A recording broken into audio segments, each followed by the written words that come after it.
Astro Cafe'ye hoş geldiniz. Yeni bir haftada daha sizlerle birlikteyim. Ben Derviş Barbaros. Bu videoda 24 Temmuz'da Aslan Burcu'nda gerçekleşecek yeni ayı sizler için detaylandırmaya çalışacağım. Ne anlama gelecek? Kişisel alanlarımıza nasıl yansıyacak? Dünyaya enerjisi nasıl yansıyacak?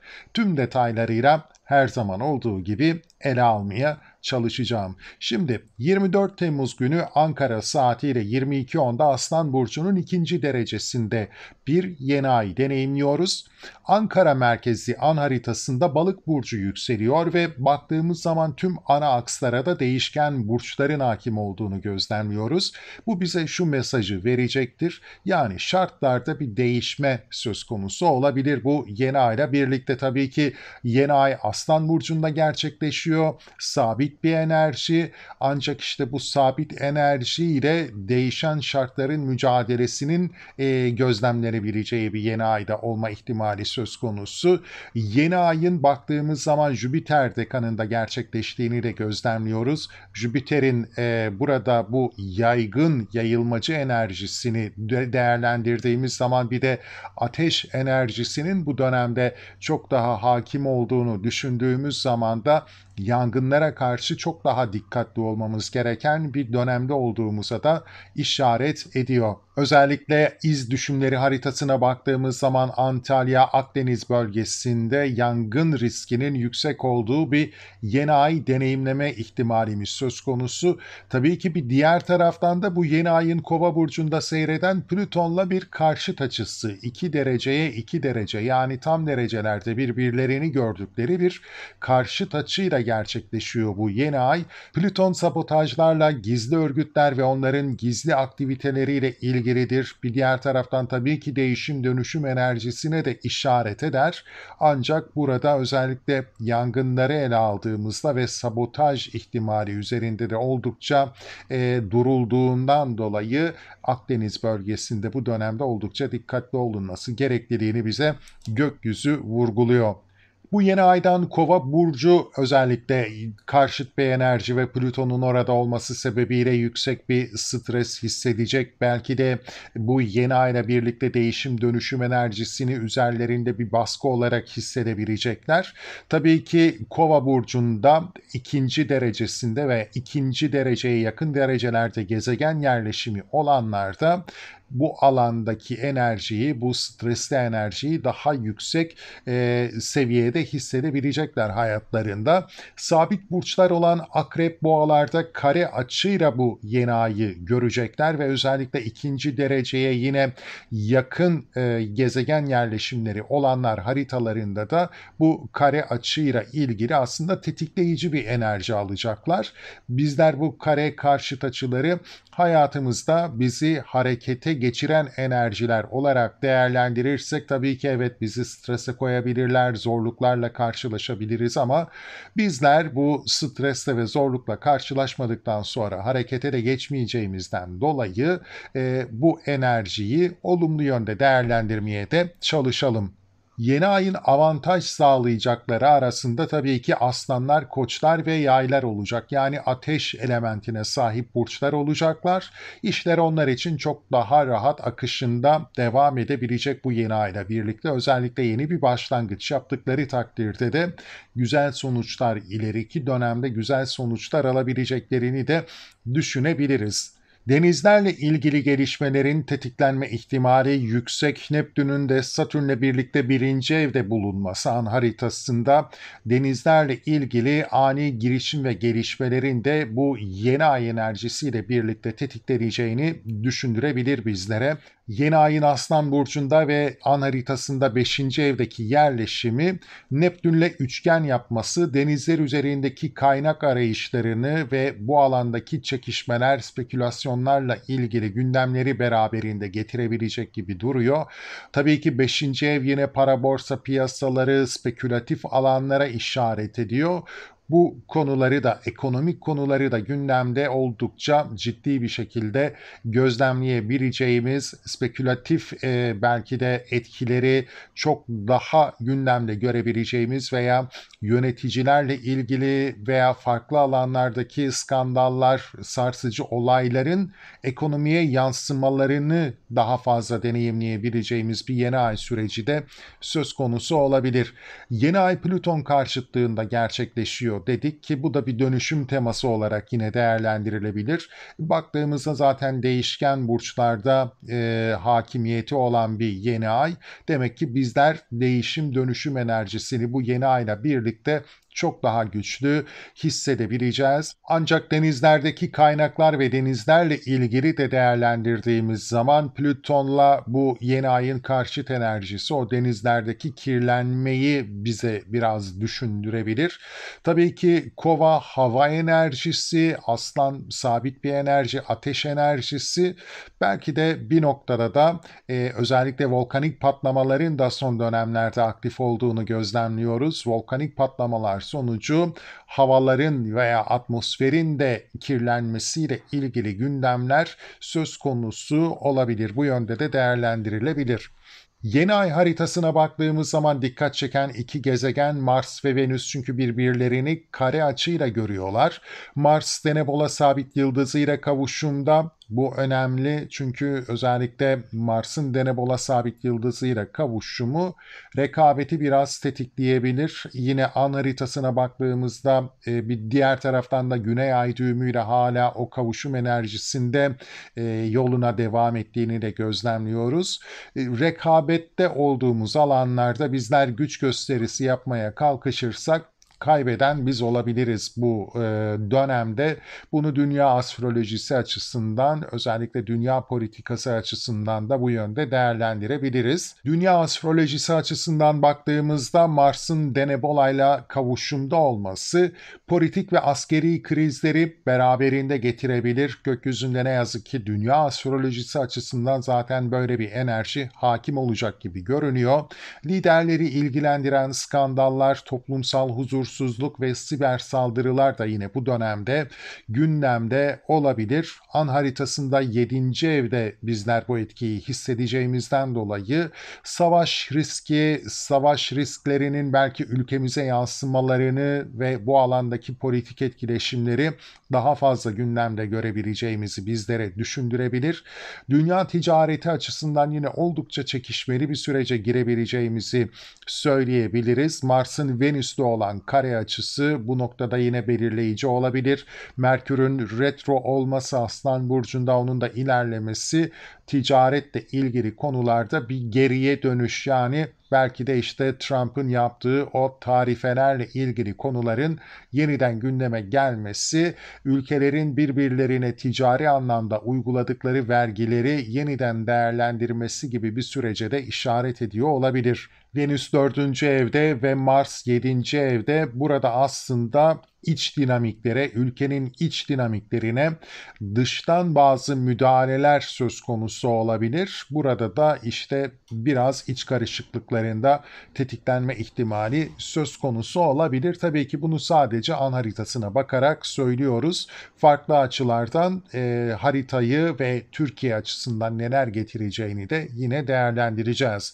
Venüs'e Capella sabit yıldızıyla kavuşumda, Venüs'ün Capella sabit yıldızıyla kavuşumda olması da yine aslında oldukça önemli gündemleri beraberinde getirebilir. Burada Mars'la da bir kare açı içerisinde olmaları olayları biraz olumsuz yönde deneyimleme ihtimalimize de işaret ediyor olabilir.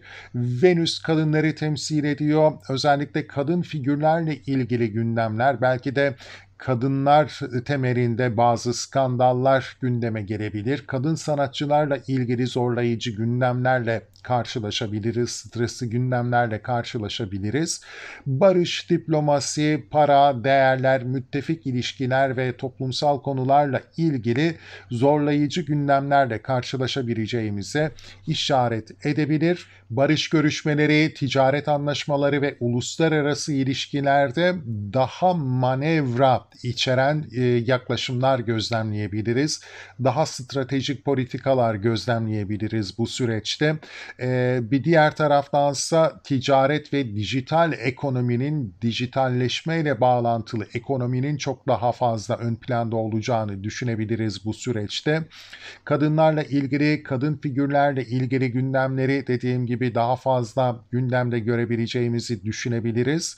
Aileyle ilgili konuları yine gündemde görebiliriz. Ekonomik konularda yine hızlı yayılan haberler ve dedikodularla çalkantılı bir yeni ay dönemi, yani iniş çıkışlarla yüzleşebileceğimiz bir yeni ay dönemi bizleri bekliyor olabilir. Bu noktada Venüs ve Capella sabit yıldızının kavuşumunu, Mars'la bir noktada da kare açıda olduklarını değerlendirdiğimiz zaman ön planda belki de göstermelik anlaşmalar, uzlaşmalar söz konusu olabilir ama bu anlaşmaların hem uzun süreli olmayacağını düşünebiliriz hem de bir diğer taraftan arka planda başka hesapların döndüğünü de düşünebiliriz. Bilgi kirliliği yine bu süreçte ön planda olabilir ve yeniden tekrarlıyorum, kadın figürlerle ilgili skandallar, sarsıcı gelişmeler, belki bunlar sanatçılar da olabilir.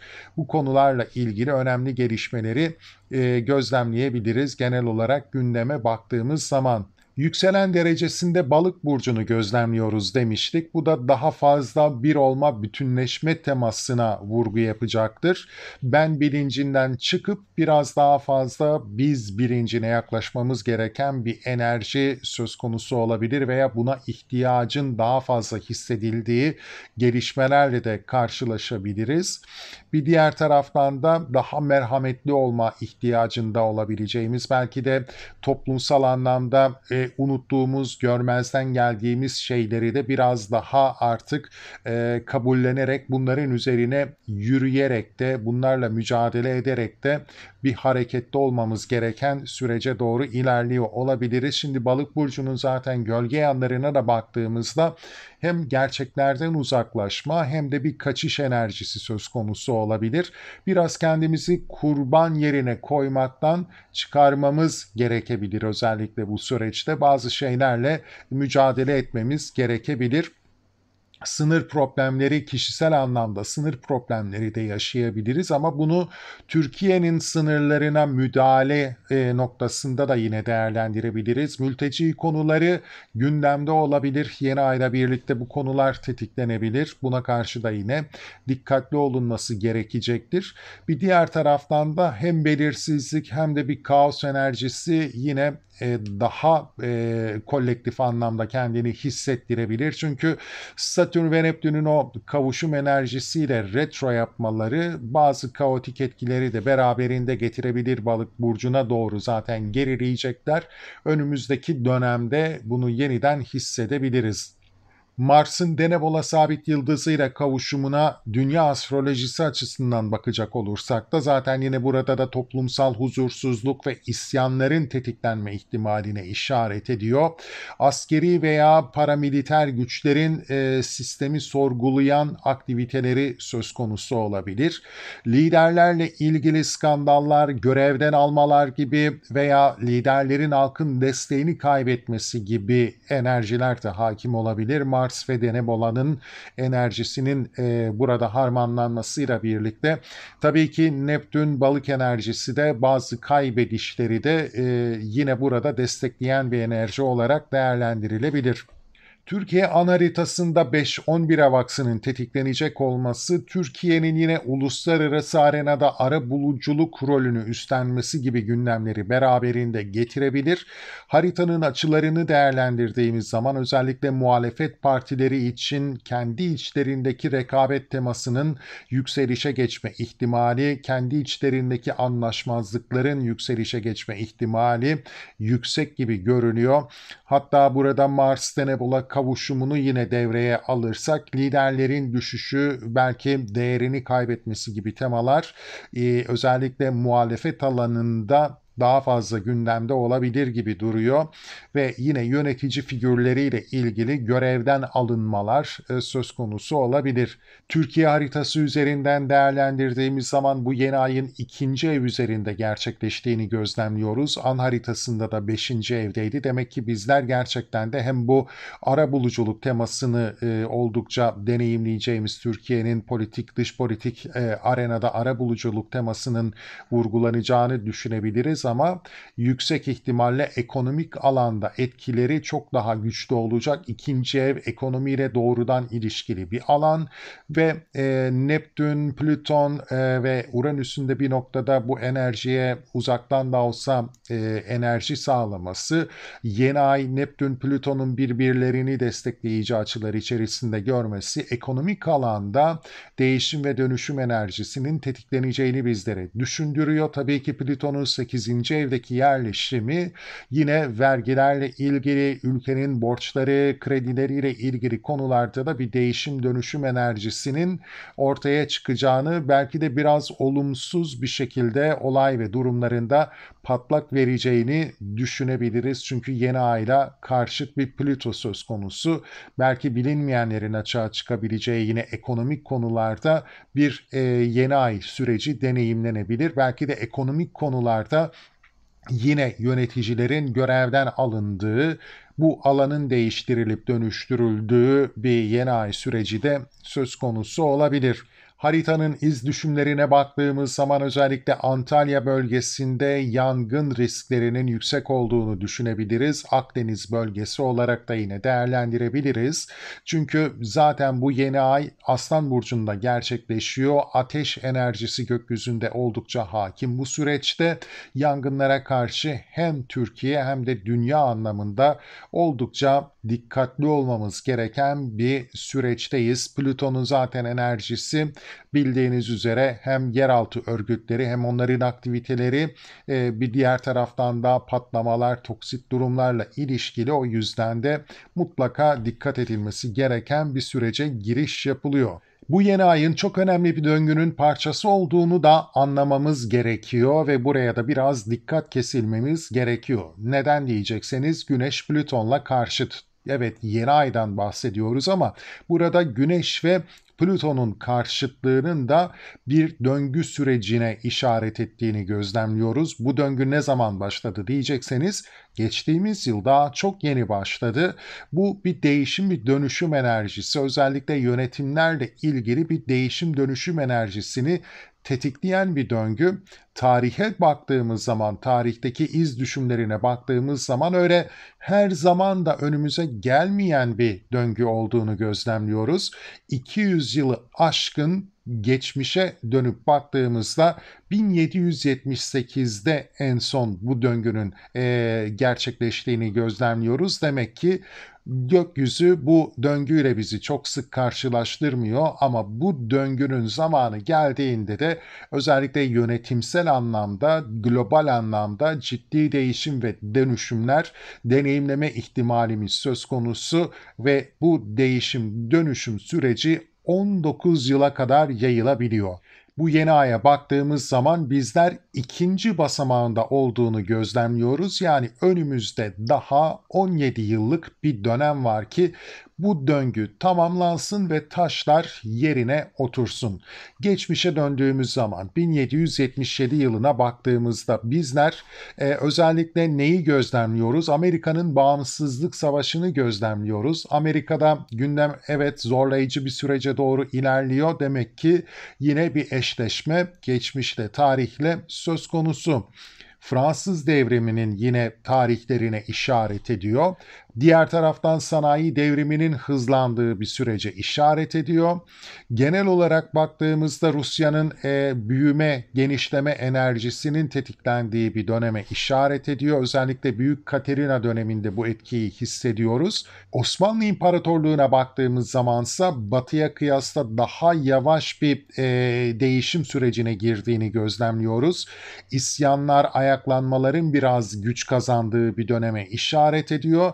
Bunun da tabii sebeplerini birazdan sizlerle paylaşacağım. Yine Hindistan'ın sömürge olması gibi durumlar söz konusuydu. Çin'e baktığımız zaman çok güçlü bir dönemde olduğunu gözlemliyoruz. Güneş-Plüton döngüsünde zirvede olduğu bir dönem. Sonrasında tabii ki burada da yine bazı isyanlar söz konusu oldu. Merkezi yönetim biraz zorlandı bu noktada da ama özellikle kültürel değerlerin korunması noktasında dış ticaretle ilgili konularda da Çin'in yine önemli gündemleri söz konusuydu.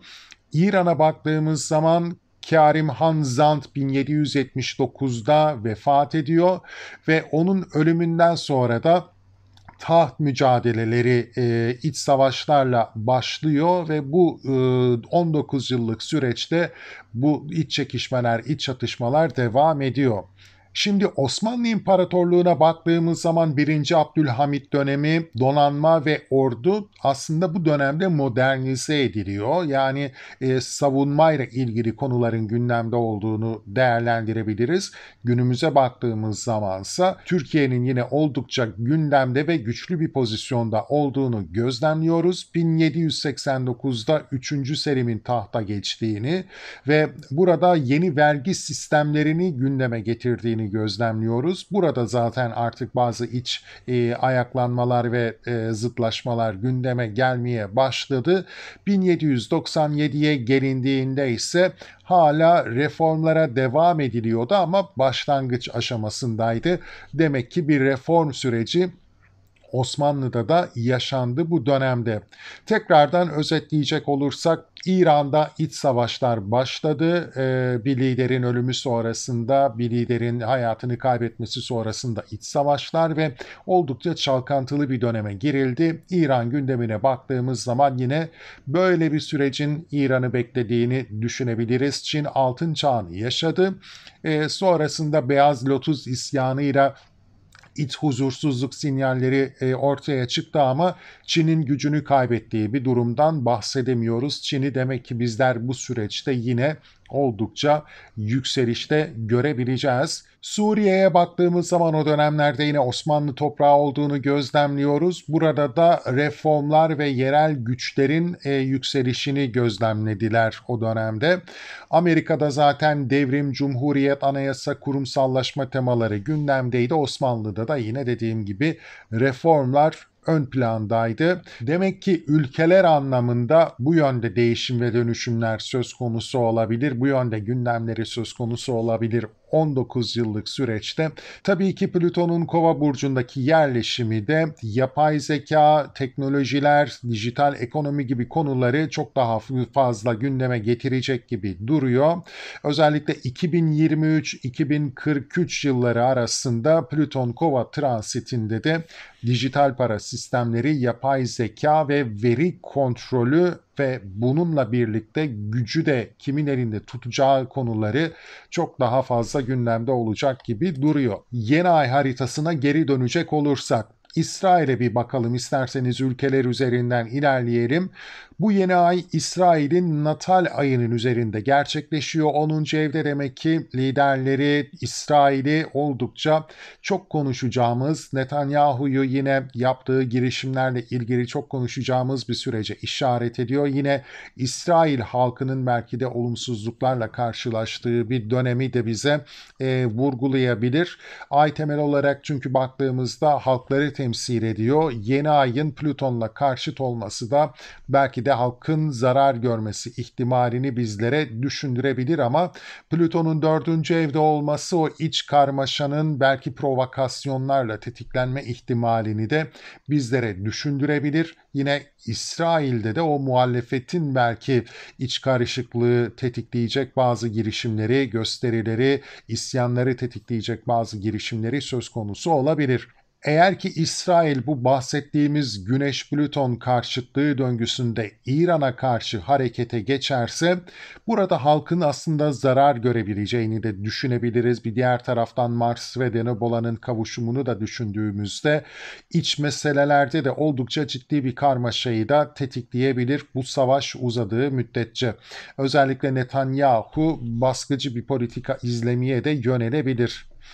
Bu döngü gizli güç yapılarını, otoriteye başkaldırıları, dönüşümü isteyen halkın hareketlerini ve toplumun yeniden doğuşunu da tetikleyebilir nitelikte. Merkür Plüton üzerinde geriliyor bir baktığımızda diğer taraftan da ve kare açıları da İsrail üzerinde oldukça önemli, çekişmeli, çatışmalı bir döneme işaret ediyor gibi gözlemlenebilir.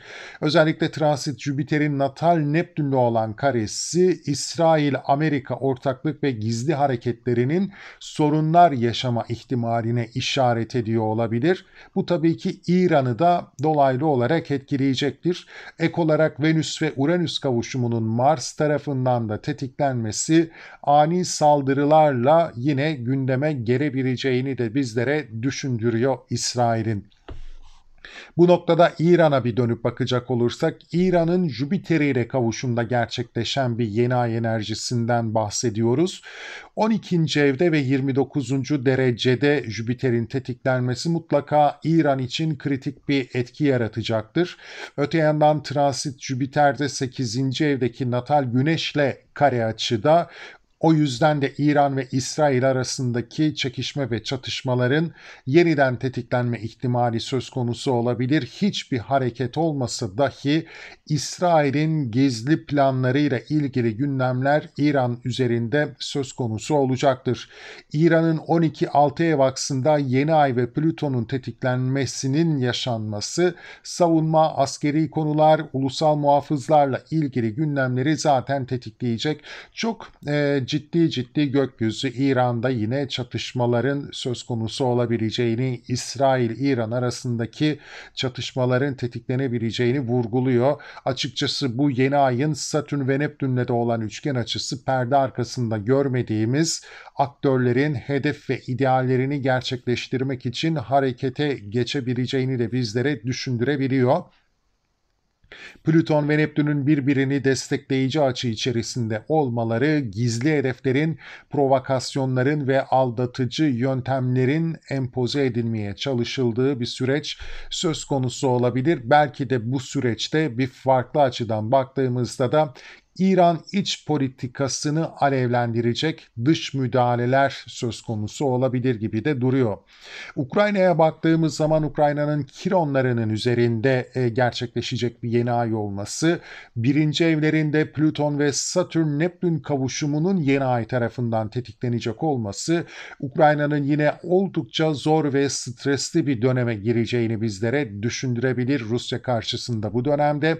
Rusya ve Putin'e baktığımız zaman, özellikle Putin'in haritasına baktığımız zaman kişisel haritasının bu yeni ay tarafından oldukça pozitif yönde desteklendiğini, Putin'e güç kattığını gözlemliyoruz.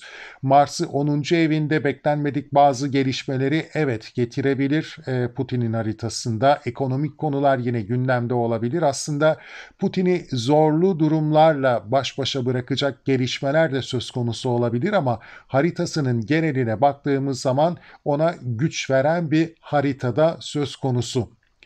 Amerika'ya bakacak olursak Amerika'da 2-8 ev aksının etkilendiğini gözlemliyoruz bu yeni aydan. O nedenle burada da yine vergiler, ülkenin dış ticaret politikaları, dış borçları, ekonomi alanındaki değişim dönüşüm temalarının vurgulanacağı bir yeni ay olduğunu söyleyebiliriz.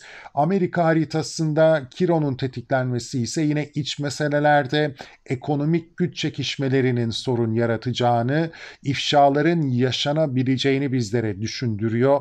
Amerika haritasında, yeni ay haritasında en fazla dikkat çeken detay Mars ve Mars karesinin aktif olması, transit Mars'ın güney ay düğümüyle ve natal Neptün'le kavuşumda olması, yine natal Mars üzerinde Venüs'ün bulunması ve Amerika'nın dış politikada ve özellikle ticaret alanında oldukça saldırgan bir politika izleyecek olmasını bizlere düşündürebilir.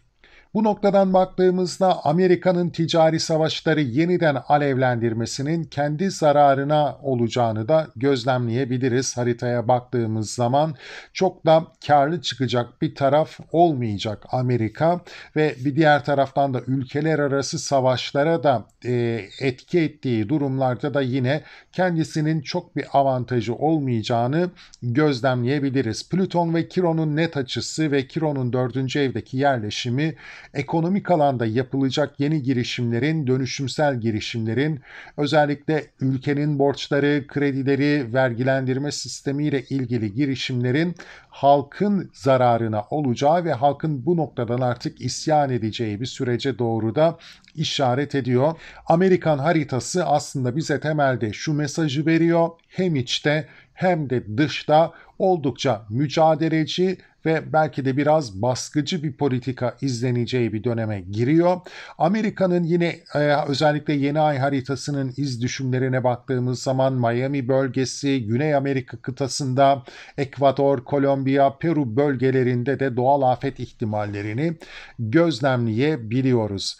Donald Trump'ın haritasına baktığımız zaman Donald Trump'ın çok sert açılarla haritasının şekillendiğini gözlemliyoruz. Yeni ayın 12. evinde gerçekleşecek olması ve bunun da Amerika haritasının 7. evine denk gelmesi hem savaş hem uluslararası ticari savaşlar noktasında Amerika'nın zorlu bir döneme giriş yapacağını bizlere düşündürebilir. Yani Amerika bu dönemde savaşları, her türlü savaşı tetikleyecek bir enerjiyle mücadele etmek durumunda kalacak ve bunu tetikleyecek kişi de yine Trump olacak gibi duruyor. Kendini riske atabilir aslında bu yeni ay. Açılar çok sert. Plüton'un 6. evinde yeni ay tarafından tetiklenmesi, 4. evindeki ay ve güney ay düğümünün kavuşumu, özellikle ailesiyle ilgili bazı problemleri, ciddi problemleri tetikleyebilir gibi duruyor. Bir diğer taraftan da kendi kabinesi, kendi ekibiyle ilgili de bazı iç meseleler, iç talihsizlikler de yaşanabilir. Kendi de bu noktada bazı görevden almalar gerçekleştirebilir ekibi içerisinde. Amerika'da iç karışıklıklar tetiklenecek demiştik. İç karışıklıkları da tetikleyecek girişimleri söz konusu olabilir Trump'ın. 6-8 ev aksında Plüton ve Neptün'ün 60'lık açısı yine az önce bahsettiğimiz o vergi sistemleri, belki de uluslararası ticaretteki vergi sistemleriyle ilgili önemli açıklamalar yapacağı bir döneme işaret ediyor olabilir. Yine askeri konularda, askeri gündemlerin, savunmayla ilgili gündemlerin de ön plana çıkması iç alanda, iç politikada zorlayıcı etkiler yaratabilir, aleyhinde etkiler yaratabilir Trump'ın.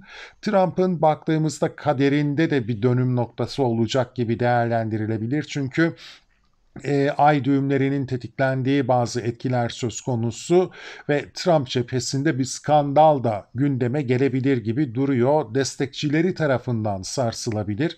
Belki yine kendi ekibindeki bazı kişilerin skandallara bulaşması söz konusu olabilir ve bir kriz yaratabilir. Trump barışçıl gibi görünüp savaşı yine tetikleyecek bir enerjiyi de açığa çıkarabilir bu yeni ayla birlikte. Malezya, Singapur, Tayland bölgeleri dünyaya baktığımızda da yine doğal afetlerle mücadele edebilecek. En azından haritaya baktığımızda bu alanlarda da stresli bir enerji gözlemleyebiliyoruz. Şimdi gelelim burçlarınız özelinde yeni ay enerjisini değerlendirmeye. Sevgili yükselen koçlar ve koç burçları, Aslan Burcu'nun 2. derecesinde 24 Temmuz'da Türkiye saatiyle 22.10'da bir yeni ay deneyimliyoruz. Oldukça pozitif, destekleyici etkilere sahip bir yeni ay olduğunu belirtmekte yarar var. Evet, Plüton'la karşıt olabilir ama bununla da nasıl baş etmemiz gerektiğini sizlere detaylandırmaya çalışacağım. Demek ki bir noktada bizim harekete geçmemiz gerekiyor. Yeni ay bize onu da hatırlatacak. Detaylıca aktaracağım. Şimdi sizin 5. evinize işaret eden bir yeni ay. 5. evimiz zaten yeni başlangıçlar yapma alanı. Yeni ay enerjisi de zaten bu enerjiyi tetikliyor. Yani yeni bir başlangıç yapmak için güzel bir dönem, yeni adımlar atmak için güzel bir döneme işaret ediyor. Aslan Burcu'nda da bu enerjiyi hissettiğimizden dolayı aslında biraz sabit bir enerjinin içerisinde yeni bir adım atabileceğimizi düşündüğümüzde de istikrarlı, bize güç katacak, belki de iyi organize edebileceğimiz, iyi yönetebileceğimiz yeni bir süreci de başlatabileceğimizi bizlere düşündürebilir en temel anlamıyla. 5. ev çocuklarla ilgili, bir diğer taraftan yine aşk hayatımızla, flört hayatımızla ilgili bu oldukça önemli olabilir sizin için bu dönemde, özellikle yaz döneminde. Öte yandan da tabii ki kendimizi ortaya koyduğumuz, yeteneklerimizle kendimizi gösterebildiğimiz, hayattan keyif almaya çalıştığımız da bir alan. Spekülasyonlara da biraz açık olabiliriz yine bu dönemde. Sportif aktivitelere başlamak için değerlendirilebilir ayrıca ve yeni başlangıçlar, riskli başlangıçlar yapmak için de bu yeni ay enerjisini değerlendirebiliriz. Tabii ki risk dediğimiz zaman da nereye gideceğini çok da kestiremediğimiz başlangıçlardan bahsediyoruz. O yüzden hani bunu çok olumsuz olarak değerlendirmemeye çalışın. Bu yeni aya baktığımız zaman temelde dediğim gibi 5. ev konularında bize yeni bir başlangıç yapma ihtimali, şansını yaratıyor. Oldukça olumlu dedik. Neden olumlu? Bunları da aktaralım. Çünkü birinci evinizde, yani sizin birinci evinizde bulunan Satürn ve Neptün'le de bir üçgen açısı var. Yani sizler Satürn ve Neptün'ün Koç burcuna geçmesiyle birlikte bazı girişimler yapmışsanız, yeni başlangıçlar yapmışsanız, özellikle de belki burada sınır belirleme, belki vizyon belirleme, hedef belirleme ya da başlattığınız işin nereye gideceğini görmekte zorlanma gibi gündemleriniz olmuşsa, bu yeni ayla aslında ikinci bir adım da atabilirsiniz ve vizyonunuzu netleştirebilirsiniz. Burada Güneş ve Neptün'ün birbirlerini destekleyici açıda olması size o vizyonu belirleme noktasında şans getirebilir. Güneş size bir ışık verebilir. Nereye gitmeniz gerektiğini aydınlatabilir. Burada yaratıcı olabileceğiniz, bu konularda çok da yaratıcı fikirlerinizi gerçekten ortaya koyabileceğiniz, bunlarla belki yeni bir girişim yapma şansınızın olabileceği bir dönemde söz konusu olabilir. Neptün ve Güneş'in buradaki üçgen açısını ben oldukça faydalı görüyorum. Satürn ve Neptün baktığımızda zaten burada retro hareketteler, bir içe dönüş enerjisi söz konusu ve belki de işte o içe döndüğümüz zaman, bir iç değerlendirme yaptığımız zaman yaptığımız girişimler, başlangıçlarla ilgili, ki bunlar bence sizin açınızdan daha fazla kariyerle bağlantılı gibi duracaktır ve bu kariyerle ilgili yeni başlangıçlar noktasında da bazı endişelerimiz, korkularımız varsa bunları da netleştirebileceğimiz ve önümüzü artık gerçekten de çok daha net görebileceğimiz ve önümüzdeki süreci oldukça iyi kontrol edebileceğimiz bir yeni ay sürecine de giriş yapabiliriz sevgili yükselen Koç burçları. O yüzden ben gerçekten de bu yeni ay enerjisini kullanmanızı tavsiye ederim. Şimdi diyeceksiniz ki ama Plüton'la da karşıtlığı söz konusu. Evet, burada bir karşıtlık söz konusu. Çünkü sizler bu dönemde bir girişim yaptığınızda belki de üzerinizde sosyal çevrenin baskısını hissediyor olabilirsiniz. Sizler zaten Plüton'u şimdi burada 11. evde ağırladığınızdan dolayı bu alanı zaten değiştirip dönüştürmeniz gerekiyor. Yeniden oluşturmanız gerekiyor. Ve belki de bu konularla ilgili gizli saklı kalmış detayları da ya da üzerini örtmeye çalıştığınız detayları da biraz daha net görmeniz, su yüzüne çıkarmanız da gerekebilir sevgili yükselen Koç burçları. Evet, Plüton sizin 11. evinizde. Sizler demek ki sosyal çevre alanınızı, gelecek hedef ve hayallerinizi, projelerinizi, kariyer kazançlarınızla ilgili konuları değiştirip dönüştürmeye başladığınız bir süreç deneyimliyorsunuz sevgili yükselen Koç burçları. Aslında burada girişte bahsettiğim o Güneş-Plüton karşıtlığı döngüsüne de dikkat etmek gerekecek. Yani sizler uzunca bir süre bu etkiyi hissedeceksiniz. 19 yıllık bir süreç söz konusu olabilir. Bugün başlattığınız, bu yeni ayla birlikte başlattığınız bir süreç uzunca bir süre hayatınızda etkisini hissettirebilir. Plüton belki bir baskı olarak değerlendirilebilir. Yani bu dönemde yaptığınız girişimler sosyal çevre, kariyer kazançlarıyla ilgili konularda, gelecek hedef ve hayallerinizle ilgili konularda biraz baskı oluşturabilir üzerinizde. Yani bugün yapacağınız girişim gelecek hedef ve hayallerinizi de değiştirip dönüştürmeniz gerekliliğine vurgu yapacak. Bu da sizi biraz strese sokabilir ama oldukça da güzel ve hayatınızda dönüm noktası olabilecek bir etki yaratabilir diyebiliriz. Yani bu yeni ayla birlikte hayatınızda uzunca bir süre etki yaratacak bir başlangıç yapabilirsiniz. Aslında bu süreç 2024'te de başlamış olabilir.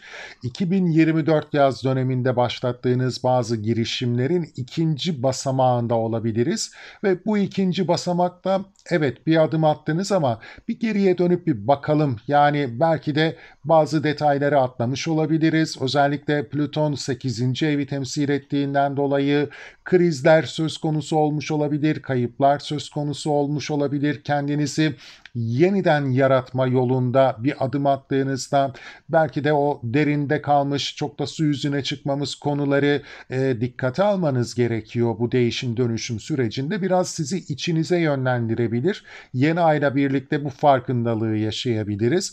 Yine işin maddi boyutuna da bakmamız gerekirse alacak verecek kredilerle ilgili bir gündeminiz söz konusu olmuşsa geleceğinizi bu maddi kaynaklar üzerinden şekillendirmeye de çalışıyorsanız bu alanlarda yaşadığınız sorunları da çok daha derinlemesine dikkate alarak yolunuza devam etmeniz gerekliliğini sizlere hatırlatabilir. Bu konular da üzerinizde baskı yaratabilir. Biraz üzerinizde bir baskı hissedeceksiniz bu Plüton'la birlikte. Ama bunu olumlu yönde değerlendirmenizi size tavsiye ederim. Çünkü bu baskıyla birlikte eksiklerinizi, görmezden gelmediklerinizi, biraz bu konularla ilgili gölge yanlarınızı da görüp değerlendirip değiştirip dönüştürme şansını verecektir size. Belki bu dönemde yapacağınız yeni girişimler sosyal alanda üzerinizde baskı yaratabilir. Yani sosyal çevreniz şu an yapacağınız yeni girişimleri çok desteklemiyor olabilir. Sizinle hemfikir olmayabilir. Ya da sosyal çevrenize etki edecek bir girişim yapıyorsanız da bu alandaki değişim dönüşüm de üzerinizde biraz stres yaratabilir. Belki de bugün yapacağınız bir girişim sizin daha önce belirlediğiniz gelecek hedef ve planlarınızın da değişip dönüşmesi gerekliliğini getirebilir beraberinde. Bunları bir deneyimleyip göreceksiniz bu yeni ayla birlikte. Plüton bir diğer taraftan da Neptün'le bir 60'lık açıyla bağlantı içerisinde olduğundan dolayı da aslında dediğim gibi vizyonumuzu şekillendirme, değiştirip dönüştürme, ne alanı değiştirip ne alanı dönüştürmemiz gerekiyor bu konularda da bize oldukça önemli mesajlar verebilecek gibi duruyor. Plüton'u evet çok pozitif olarak değerlendirmiyoruz. Neptün'de yine bazı kayıpları beraberinde getirebiliyor, aklımızı karıştırabiliyor ama dediğim gibi Güneş ile Neptün'ün bu süreçte birbirini üçgen açıyla görmeleri özellikle yeni adım atarken çok yaratıcı olabileceğinizi, vizyonunuzu çok daha net belirleyebileceğinizi, Plüton'dan da yine buradan Neptün'ün destek almasıyla birlikte aslında vizyonunuzla ilgili neleri değiştirip dönüştürmeniz gerekliliğini size hatırlatacak bir yeni ay enerjisini açığa çıkarıyor. Çünkü tüm bu gezegenler birbirlerine bağlı. Bu yeni ay haritasında dikkat etmemiz gereken diğer önemli bir unsursa Mars ve Venüs arasındaki kare açı olacak.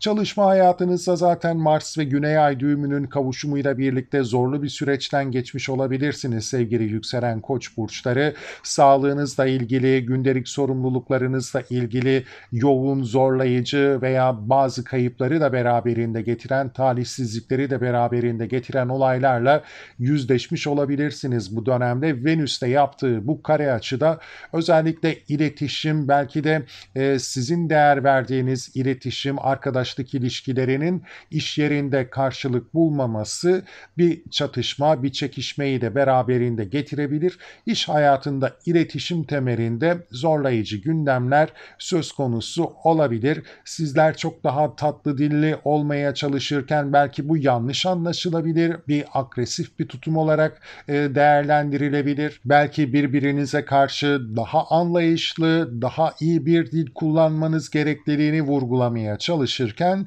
iş ortamında bu yöndeki yaklaşımınız bir tartışmayı da tetikleyebilir. Diğer taraftan Mars Denebola sabit yıldızıyla kavuşumda özellikle çalışma alanında yaptığınız girişimler, belki de Mars burada sizi aslında harekete de geçiriyor olabilir.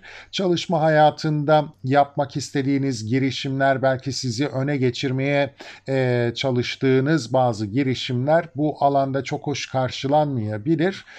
Kaybeden taraf siz olabilirsiniz. Zaten Güney Ay düğümüyle de kavuşumda olmasından dolayı özellikle ilişkilerinizi olumsuz etkileyebilir çalışma hayatınızda. O yüzden bu dönemde çalışma arkadaşlarınız, gündelik rutininizi paylaştığınız kişilerle çok da yeni girişimler yapmamaya, agresif tutumları tetikleyecek girişimler yapmamaya dikkat etmeniz sizin için daha yararlı olabilir sevgili yükselen Koç burçları. İlişki ve iletişiminizi zorlayabilir. Genel olarak bu yeni ay haritasının enerjisi bu şekilde. Mutlu, huzurlu, sağlıklı bir hafta geçirmeniz dileğiyle. Sevgili yükselen boğalar ve boğa burçları, Aslan Burcu'nun ikinci derecesinde 24 Temmuz'da Türkiye saatiyle 22.10'da bir yeni ay deneyimliyoruz. Sizin dördüncü evinize işaret eden bir yeni ay.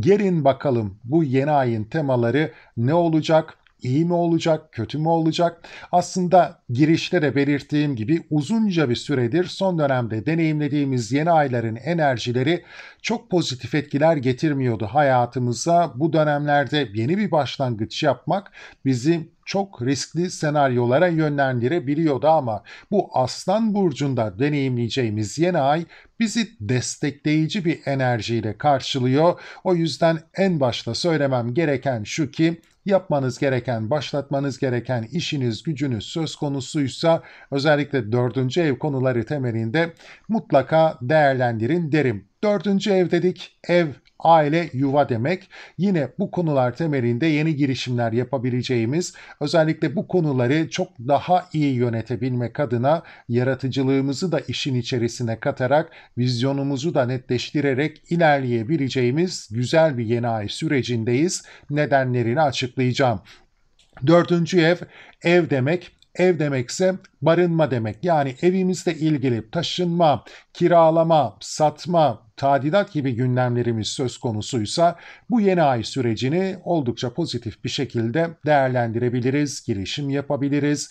En azından önümüze bir yol haritası çıkarabiliriz. Diğer taraftansa dördüncü evimiz bizim özel alanımızdır, özel hayatımızdır. Belki de bir yeni hayat başlangıcı yapmak istiyoruz bu süreçte. Değerlendirebiliriz. Yeni bir atılım yapmak istiyoruz özel hayatımızla ilgili. Belki yeni bir eve çıkarız, aileden ayrılırız, kendi yuvamızı kurmak isteriz, kendi özel hayatımızı başlatmak isteriz. Bu gibi konularda da yine yeni ay enerjisini pozitif yönde değerlendirebiliriz.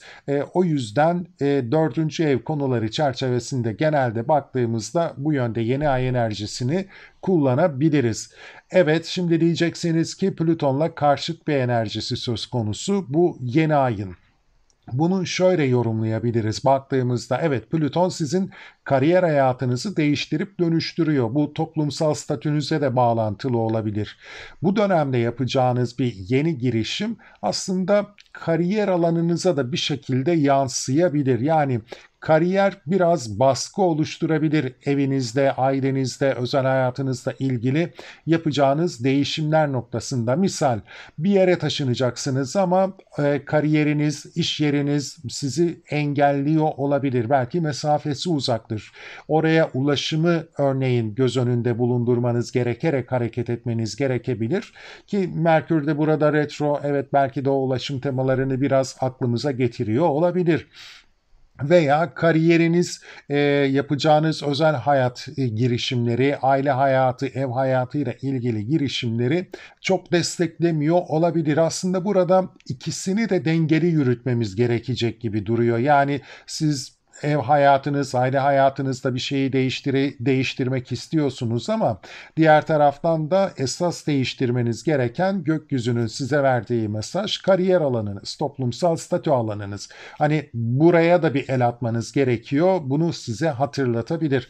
Veya aslında bu şu ana kadar Plüton'un baktığımızda Kova burcuna geçmesinden itibaren geçen sürede sizler ne yaptınız, ne gibi girişimlerde bulundunuz?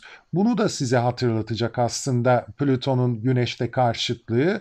Belki de değişim dönüşüm sürecini biraz daha derinlemesine ele almanız gerekliliğini size hatırlatabilir. Plüton'un retroda olduğunu göz önünde bulundurarak bir dönüp bakmamız gerekebilir. Evet, bir süreç başladı ama ben şu ana kadar ne yaptım? Olayları ciddiyetle ele aldım mı? Derinlemesine ele aldım mı? Veya benim üzerimde stres oluşturabilecek konuları dikkate alarak yoluma devam ediyor muyum? Neyi değiştirip neyi dönüştürmem gerekiyor? Bunun ne kadar farkındayımı da size hatırlatacak bir yeni ay enerjisi söz konusu olabilir. O yüzden bu enerjiyi doğru kullanmaya çalışalım. Bize yarar getirecektir. Evet, bir karşıt açı ama dediğim gibi, her zaman belirttiğim gibi de kare ve karşıt açılarda bizi harekete geçirecektir. Demek ki özel hayatımızdan başlayarak kariyer hayatımızı da yeniden bir ele almamız gerekebilir gibi bir mesaj verebilir bize sevgili yükselen boğalar bu yeni ay. Diğer taraftansa Plüton sizin aslında 7. evinizi de temsil ettiğinden dolayı özel hayat dedik, ev hayatı dedik. Demek ki bizler daha fazla özel hayat temelinde bu enerjiyi de hissedebiliriz. Yani evliliğinizle ilgili, ilişkilerinizle ilgili, belki ortaklı işlerinizle ilgili ya da rekabetli olduğunuz konularla ilgili ne kadar derinlemesine bir değişim dönüşüm çabası içerisindeyiz. Bunu yeniden bir gözden geçirmeniz gerekliliğini size hatırlatabilir yeni ay enerjisi. Burada baktığımız zaman destekleyici bir yeni aydan bahsettik girişten itibaren. Peki neden destekleyici? Çünkü Güneş'in Neptün'le de bir üçgen açısı söz konusu. Güneş ve Neptün'ün üçgen açısı burada sizin vizyonunuzu belirleme noktasında size oldukça katkı yapacaktır. Baktığımızda Neptün 12. evinizde seyrine devam ediyor.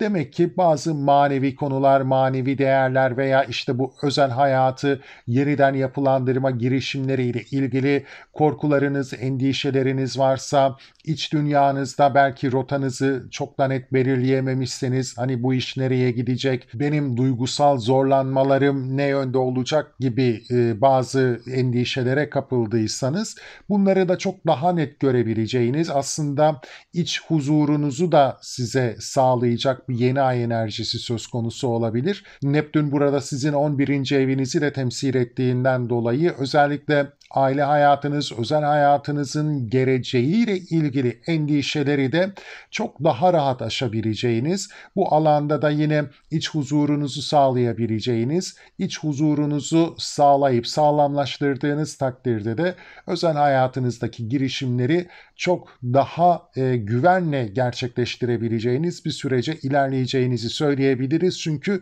Satürn de zaten yine burada devrede. Evet, bir derece bir fark var ama dediğim gibi Satürn'de size bir yol haritası çizmekte, ayaklarınızı yere sağlam basmanız, bu konulara çok daha ciddi bir vizyonla yaklaşmanız noktasında size destek sunuyor. Plüton dedik az önce, Plüton Neptün'le de bir 60'lık açı gerçekleştiriyor bu yeni ayla birlikte. Demek ki bizler neyi değiştirip neyi dönüştürmemiz, nasıl hareket etmemiz gerektiği noktasında gökyüzü tarafından destekleniyoruz. Yani sınırlarımızı belki de çok daha net belirleyebileceğimiz, ne kadar derine inmemiz gerektiğini çok daha net görebileceğimiz bu değişim dönüşüm sürecinde vizyonumuzu çok daha net belirleyebileceğimiz, güneşin ışığıyla önümüzü aydınlatabileceğimiz bir süreçte söz konusu olabilir. Oldukça destekleyici bir yeni ay haritası. Plüton belki dediğim gibi bizi biraz zorlayacak, biraz bir baskı oluşturacak ama bu baskıyla birlikte bizler önümüzü çok daha net görebileceğiz. Neyi değiştirip dönüştürmemiz gerekiyor? Belki aile hayatımızda, ilişki hayatımızda, evliliğimizde veya kariyer hayatımızda bunu çok daha net görebileceğiz sevgili yükselen boğa burçları. Bir diğer taraftan da giriş kısmında belirtmiştim, Güneş ve Plüton'un 19 yıllık bir döngüye girdiği noktasında sizler özellikle yine 2024 yılında yaz aylarında bazı girişimlerde bulunduysanız, Güneş ve Plüton döngüsünün başladığı dönemlerde de bunun bir ikinci adımını atma aşamasında olabilirsiniz ve bu aşamada da bir adım attım ama bu adımı atarken dediğim gibi az önce de neyi değiştirip neyi dönüştüreceğime, benim üzerinde ne gibi zorlayıcı etkiler oluşturacağına, bu konunun nerelere varacağını, ne derece derinlemesine ele almam gerektiğiyle ilgili bir hatırlatma yapacak. Bu dediğim gibi 19 yıllık bir süreç. O yüzden 2024'te de bir girişim yaptıysanız bunun artık kademe kademe ilerlediğini ve sizin kariyer ve toplumsal statü alanınızı yavaş yavaş bu süreç içerisinde her yıl yaz aylarında değiştirip dönüştürdüğünü gözlemleme şansınız olacak. Kilit noktalar yaz ayları olacak. Bu karşıtlığı her yaz ayında deneyimlediğimizden dolayı bizler bu süreçte bir dönüp bakacağız. Nereye ilerledik, ne kadar ilerledik, geride atladığımız konular oldu mu? Bu yeni ay haritasına baktığımız zaman zorlayıcı bir açıdan Mars ve Venüs arasında dikkat çekiyor. Venüs sizin para hanenizde, Mars'a baktığımız zamansa 5. evinizde. Yapacağınız yeni girişimler bu süreçte bütçenizi biraz zorlayabilir. Beklenmedik harcamalar gündeme gelebilir sevgili yükselen boğa burçları. Sizler kendinizi daha konforlu hissetmek isteyebilirsiniz bu süreçte. Konforunuza yatırım yapmak istiyor olabilirsiniz. Hayattan keyif aldığınız etkinliklere, girişimlere yönelmek istiyor olabilirsiniz. Belki kendinizi göstermek istiyorsunuz, yeteneklerinizi geliştirmek adına bazı harcamalar da yapıyor olabilirsiniz ama bütçenizi biraz zorlayabilir. O yüzden dikkat etmeniz gereken esas alan bu yeni ayla birlikte harcamalarınız olacaktır. Yine aşk hayatınızda yeni bir girişim yapmak istiyor olabilirsiniz ama sizi çok güvende hissettirmiyor olabilir. Mars Başak Burcu'nda 5. evde ilerlediğinden dolayı ve hatta burada Güney Ay düğümüyle çok yakın derecelerde olması aşk hayatınızda bir talihsiz durumu tetiklemiş olabilir. İşte o güven eksikliği veya karşınızdaki kişinin maddi beklentileri noktasında bir krizde yaşamış olabilirsiniz. Bu yeni ayla birlikte de gündeme gelebilir aslında bu çatışma ve beklentilerin karşılanamaması durumu. Dikkat etmeniz gerekiyor. Çocuklarla ilgili konularda, sporla ilgili konularda, bir diğer taraftan da yapacağınız yeni girişimler noktasında dikkatli olmanız gerekiyor. Bunun size mali boyutunu düşünerek hareket etmeniz gerekebilir. Yeni ayın genel enerjileri bu şekilde. Mutlu, huzurlu, sağlıklı bir hafta geçirmeniz dileğiyle. Sevgili yükselen ikizler ve ikizler burçları 24 Temmuz'da Aslan Burcu'nun ikinci derecesinde bir yeni ay deneyimliyoruz Türkiye saatiyle 22.10'da. Bu yeni ay bence oldukça önemli çünkü pozitif destekleyici açılara sahip. Şimdi diyeceksiniz ki Plüton'la da karşı tabii bilenleriniz ama bunu da bence olumlu yönde değerlendirmemiz gerekecektir. Evet belki bilmediğimiz konular gündeme gelebilir, açığa çıkabilir ama bu bir yeni ay. Bence bu yeni ayla ilgili daha farklı açıdan yaklaşmamız gerekecektir Plüton karşıtlığına. Bunları da sizler için detaylandıracağım. Şimdi başlayalım. Sizin 3. evinize işaret eden bir yeni ay söz konusu. Bu da demek oluyor ki bizler iletişim, ulaşım, ticaret, eğitimle ilgili konularda mesleklerimiz söz konusuysa ve çalışıyorsak bu alanlarda yeni girişimler yapabiliriz. Yeni bağlantılar kurmak için belki kendimizi bir adım mesleki alanda öne geçirecek bağlantılar kurmak için değerlendirebiliriz. Yine belki de sosyal çevre ağlarımızı genişletmek için girişimlerde bulunabiliriz. 3-9 ev aksı aslında tam da buraya işaret ediyor. 9. evde kendimizi geliştirmek, bir konuda uzmanlaşmak, belki daha bilinir olmak, daha geniş kitlelere ulaşmak gibi temaları gündeme getiriyor olabilir. Plüton orada yeni aydan da tetikleniyor. Demek ki bu alana ne kadar yatırım yaptığımız, bu konuları ne kadar derinlemesine ele aldığımızı bize hatırlatacak. Yani küçük ölçekte bazı girişimler yapıyoruz ama aslında hedefimiz büyük olabilir. Peki bu büyük hedefe ulaşmak için bizler bizler ne gibi derinlemesine çalışmalar yaptık? Bu alanı değiştirip dönüştürmek için ne kadar emek sarf ettik? Konuyu ne kadar ciddiyetle ele aldık? Belki de burada gölge yanlarımız da var. Bunlarla ne kadar yüzleşebildik, değiştirip dönüştürebildik? Yeni ayla birlikte bunları görme şansımız da çok daha mümkün olacak ve baktığımız zaman Plüton retro sürecinde zaten bir içe dönüş enerjisi var. Demek ki bir dönüp bakacağız bakalım bizler neyi değiştirdik, neyi dönüştürdük, neyi ne kadar halledebildik. Özellikle 9. ev temalarında yeni ayla birlikte bu enerjiyi daha güçlü hissedeceğiz. Belki de küçük ölçekte başlattığınız iletişim, ticaret, ulaşım, eğitim temalarındaki girişimlerinizin aslında uzun vadede sizin üzerinizde ne kadar büyük bir yük oluşturacağını da düşünerek yolunuza devam etmeniz gerekliliğini sizlere hatırlatabilir bu yeni ay.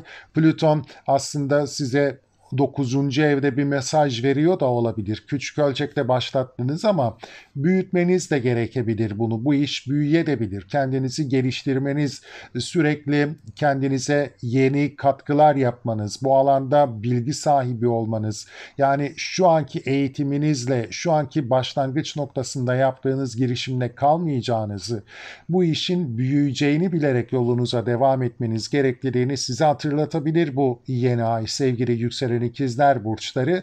O yüzden de bu Plüton karşıtlığını belki üzerinizde stres yaratacak etkiyi çok yapıcı bir şekilde kullanabilirsiniz. Baktığımız zaman destekleyici açılar var dedik. Evet, çünkü Satürn ve Neptün'den destekleyici açı alan bir yeni ayımız var. Özellikle sizler geçmiş dönemde bir başlangıç yapmışsanız hayatınızda bu kariyerinizle ilgili olabilir. Geleceğe yönelik hedef ve hayallerinizle bağlantılı olabilir. Kariyer kazançlarınızı artırmak için bir girişim yapmış olabilirsiniz. Tüm bu konularda da aslında vizyonunuzu da netleştirebileceğiniz bir yeni ay enerjisi. Çünkü Güneşle Neptün arasında birebir destekleyici bir üçgen bir açı oldukça net, yaratıcılığınızı da çok daha fazla ortaya koyabileceğiniz, belki de o yaptığınız girişimlerle ilgili çok daha da bilinir olabileceğiniz güzel bir dönemden geçiyor olabilirsiniz sevgili yükselen ikizler burçları. Şans sizden yana olacak. Özellikle Satürn ve Neptün'ün retro süreçte olmaları, neyi ne kadar yapılandırdınız, vizyonunuzda eksiklikler var mı? Belki boyunuzu aşan bazı adımlar atmış olabilirsiniz. Bunları da bir törpüleme şansı verecektir. Size yeniden bir yapılandırma şansı verecektir. Ama o Güneş'le Neptün'ün açısı size fırsat kapılarını da çok daha net bir şekilde aralayabilecek diyebiliriz. Özellikle toplum önünde daha görünür olma konusunda destekleyici bir açı olarak da düşünülebilir. Neptün baktığımız zaman zaten kariyer evinizin yönetici gezegeni, oldukça destekleniyorsunuz demek ki kariyerle ilgili konularda. Şimdi burada Plüton'un 60'lık açısı da devreye giriyor. Çünkü Plüton Neptün'le de bir 60'lık açı içerisinde.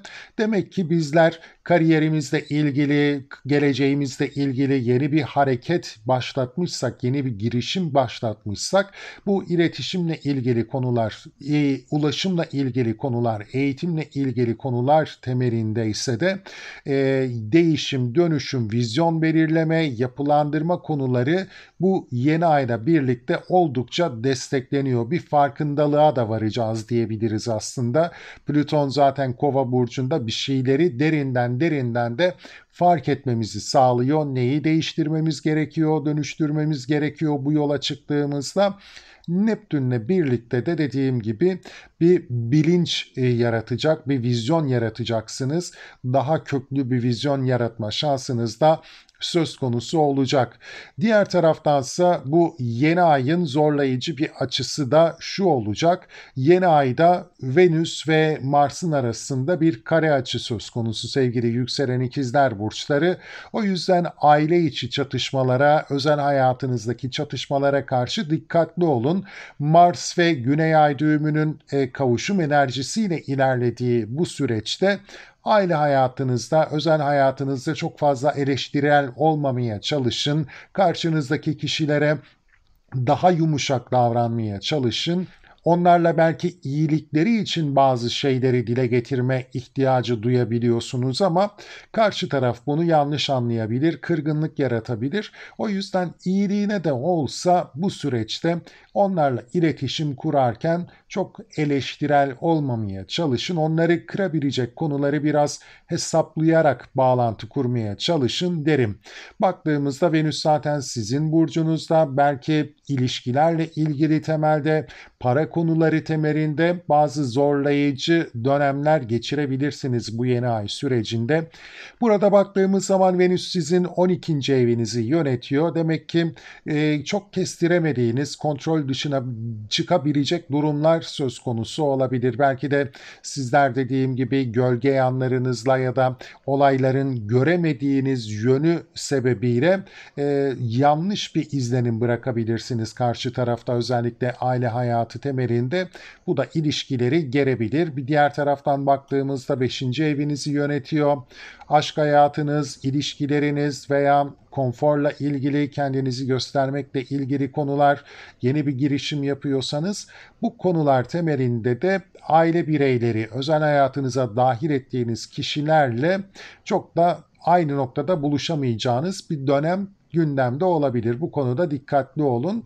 Zorlayıcı, çekişmeli bir süreç olabilir. O yüzden de gerginliği artırmamaya çalışın. Agresyonunuzu yatıştırmaya çalışın derim. Mars'ta baktığımız zaman zaten sizin 11. evinizi yönetiyor. Demek ki sizler bu süreçte geleceğe yönelik girişimlerinizle ilgili konularda aile içerisinde bazı tartışmalar yaşayabilirsiniz. Sizin değer verdiğiniz konular onlar tarafından daha değersiz görülebilir, eleştiriye maruz kalabilirsiniz. Bu da ilişkileri biraz gerebilir.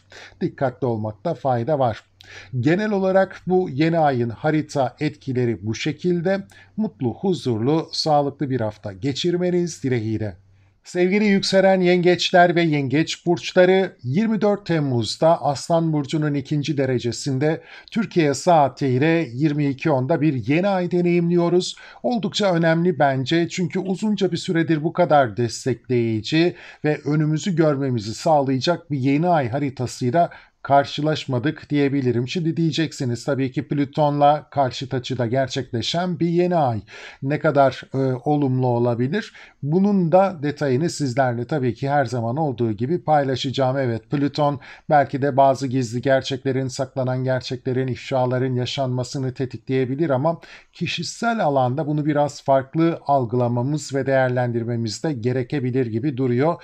Dediğim gibi detaylandıracağım. Şimdi bu yeni ayı sizler 2. ev konularında deneyimliyorsunuz. Yani kazançlarınızla ilgili, harcamalarınızla ilgili, özbenliğinizle ilgili konularda yeni girişimler yapabileceğiniz destekleyici bir yeni ayımız söz konusu.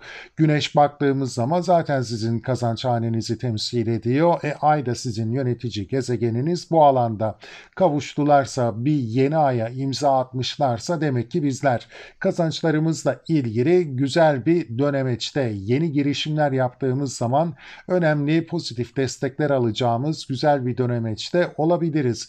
Şimdi diyeceksiniz ama Plüton'da karşı evimizde, 8. evimizde, bunu nasıl değerlendirmemiz gerekiyor? Oraya da hemen odaklanalım.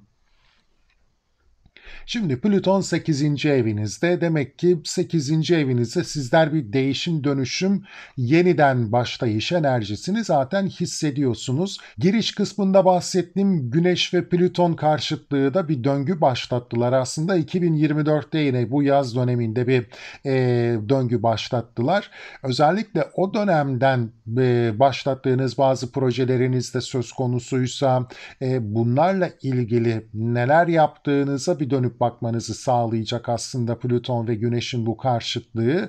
19 yıl sürecek bir döngüden bahsediyoruz. Yani sizin para hanenizin 19 yıllık bir değişim dönüşüm sürecinde olduğunu bilerek yolunuza devam etmeniz gerekiyor. Bu 19 yıl içerisinde tamamlanacak.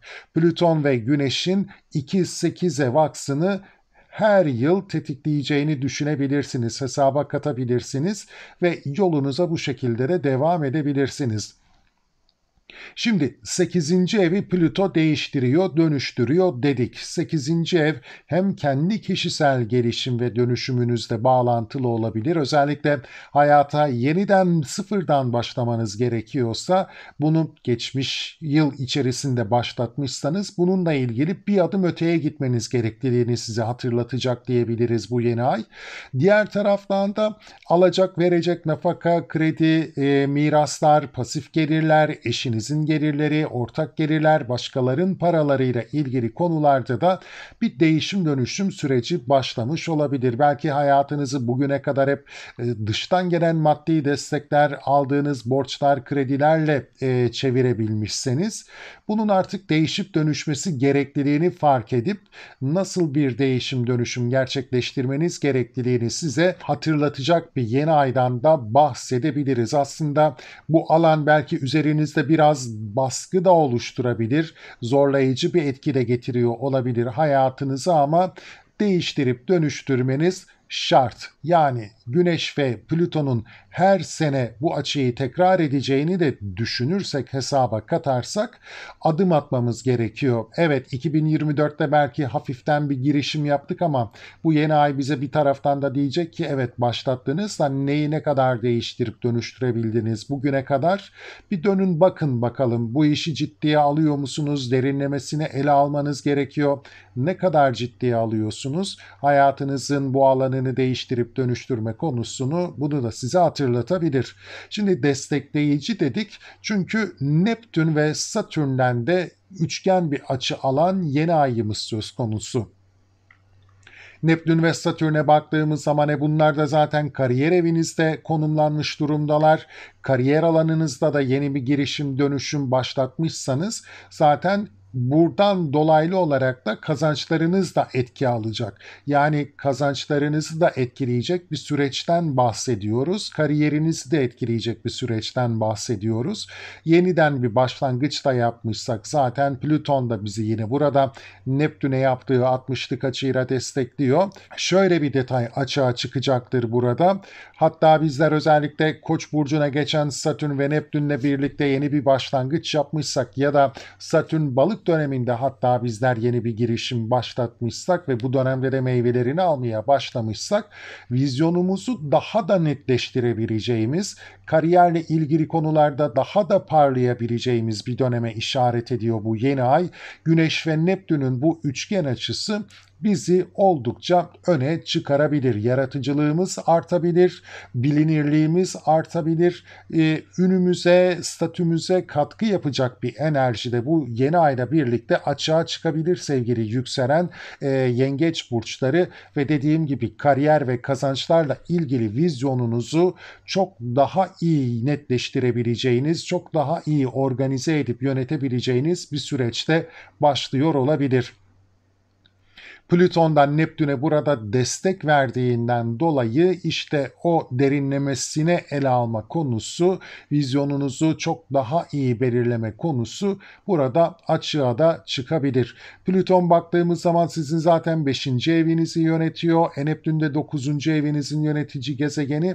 Demek ki bizler yeni bir girişim yapmışsak, kariyerimizde yükselmek, bir konuda uzmanlaşmak, kariyerimizle ilgili konularda daha bilinir, daha popüler olabilmek, daha iyi bir pozisyona gelebilmekle ilgili girişimler yapmışsak, bu yeni ay bizi destekleyecek gibi görünüyor ve bu destekle birlikte de dediğim gibi kazanç hanemize çok daha iyi yansımaları olacak diyebiliriz önümüzdeki sezonun.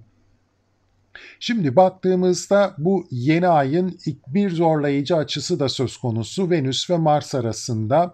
Venüs sizin 12. evinizde seyrine devam ediyor. Size içsel değerleriniz, manevi değerlerinizle ilgili konularda, korkularınızı aşmakla ilgili konularda, gölge yanlarınızla baş edebilmek ya da kontrolünüz dışındaki konularla baş edebilme konusunda daha iyileştirici bir enerjiye sahipsiniz. Venüs'ün bu alandan geçişiyle birlikte bu konular konularda iyileştirici bir etki hissedebilirsiniz. Ama bir diğer taraftan da yakın çevre, kardeş, kuzen, akraba ilişkileriyle ilgili dikkatli olmanız gerekiyor. Belki de sizin bu kadar iyimser olmanız, iyimser yaklaşmanız onlar tarafından çok da anlaşılmayabilir. Bu arada bazı iletişim sorunları söz konusu olabilir. Olaylara yaklaşımınız, olayları ele alış biçiminiz, dediğim gibi özellikle Venüsyense bu konuda biraz daha pozitif düşünüyorsanız bazı zıtlaşmalar yaşayabilirsiniz yakın çevre ilişkilerinizle ilgili. Özellikle iletişim konusunda biraz dikkatli olmamız gerekecektir genel anlamıyla. Bazı agresif tutumları tetikleyebiliriz. Mars'a baktığımız zaman yine sizin zaten kariyer alanınızı temsil ediyor. Kariyerle ilgili kurduğunuz iletişim konusunda dikkatli olmanız gerekebilir.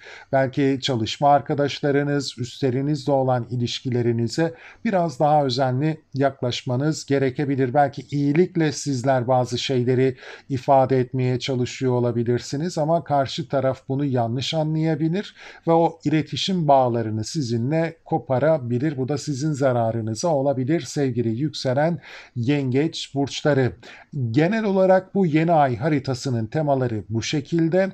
Değişiyoruz, dönüşüyoruz, yeni girişimlerde bulunuyoruz ama dediğim gibi vizyonumuzu da daha net belirleyebiliyoruz ve bize hem yaratıcılık getirecek bir yeni ay enerjisinden bahsediyoruz hem de mesleki konuda parlama, yükselme şansı da getirebilecek bir yeni ay enerjisinden bahsediyoruz.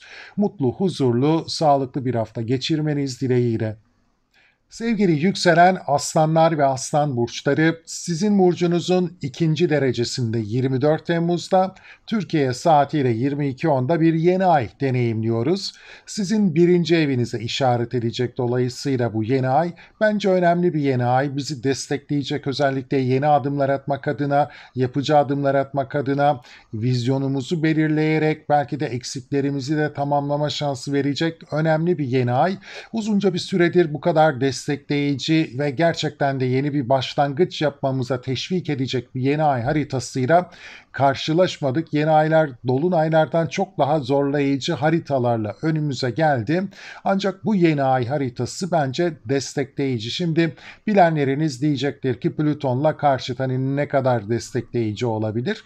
Bunu da detaylandıracağım. Şimdi yeni ay sizin birinci evinizde gerçekleştiğinden dolayı sizler daha fazla imajınıza, çevreye verdiğiniz, gösterdiğiniz imajınızla ilgili yeni bir girişim yapmak istiyor olabilirsiniz. Belki çevreyle ilişkileri yeniden yapılandırmak için bir adım atmak istiyor olabilirsiniz. Özellikle bilmeden olayların kontrol dışına çıktığı gündemler yaşamışsanız, bu da sizin imajınızı biraz, statünüzü zedelemişse belki de bunu yeniden yapılandırmak için kullanabileceğiniz güzel bir yeni ay enerjisi. Fiziksel konularda da yine yeni adımlar atabileceğiniz, girişimlerde bulunabileceğiniz güzel, yapıcı bir yeni ay enerjisi. Mutlaka değerlendirin derim bu konularda.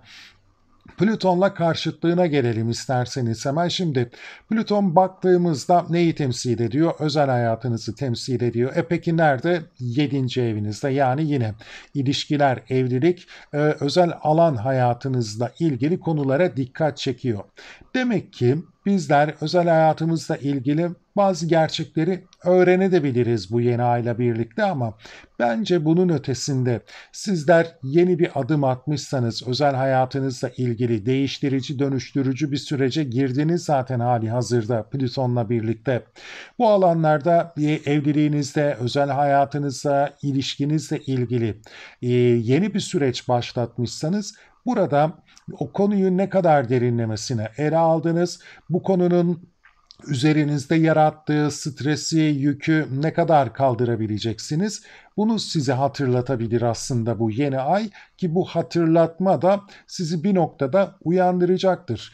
Güneş ve Plüton'un karşıtlığına baktığımız zaman yeni bir döngü, aslında geçtiğimiz sene 2024'te başlayan bir döngü ve 19 yıl sürecek bir döngüden bahsediyoruz burada.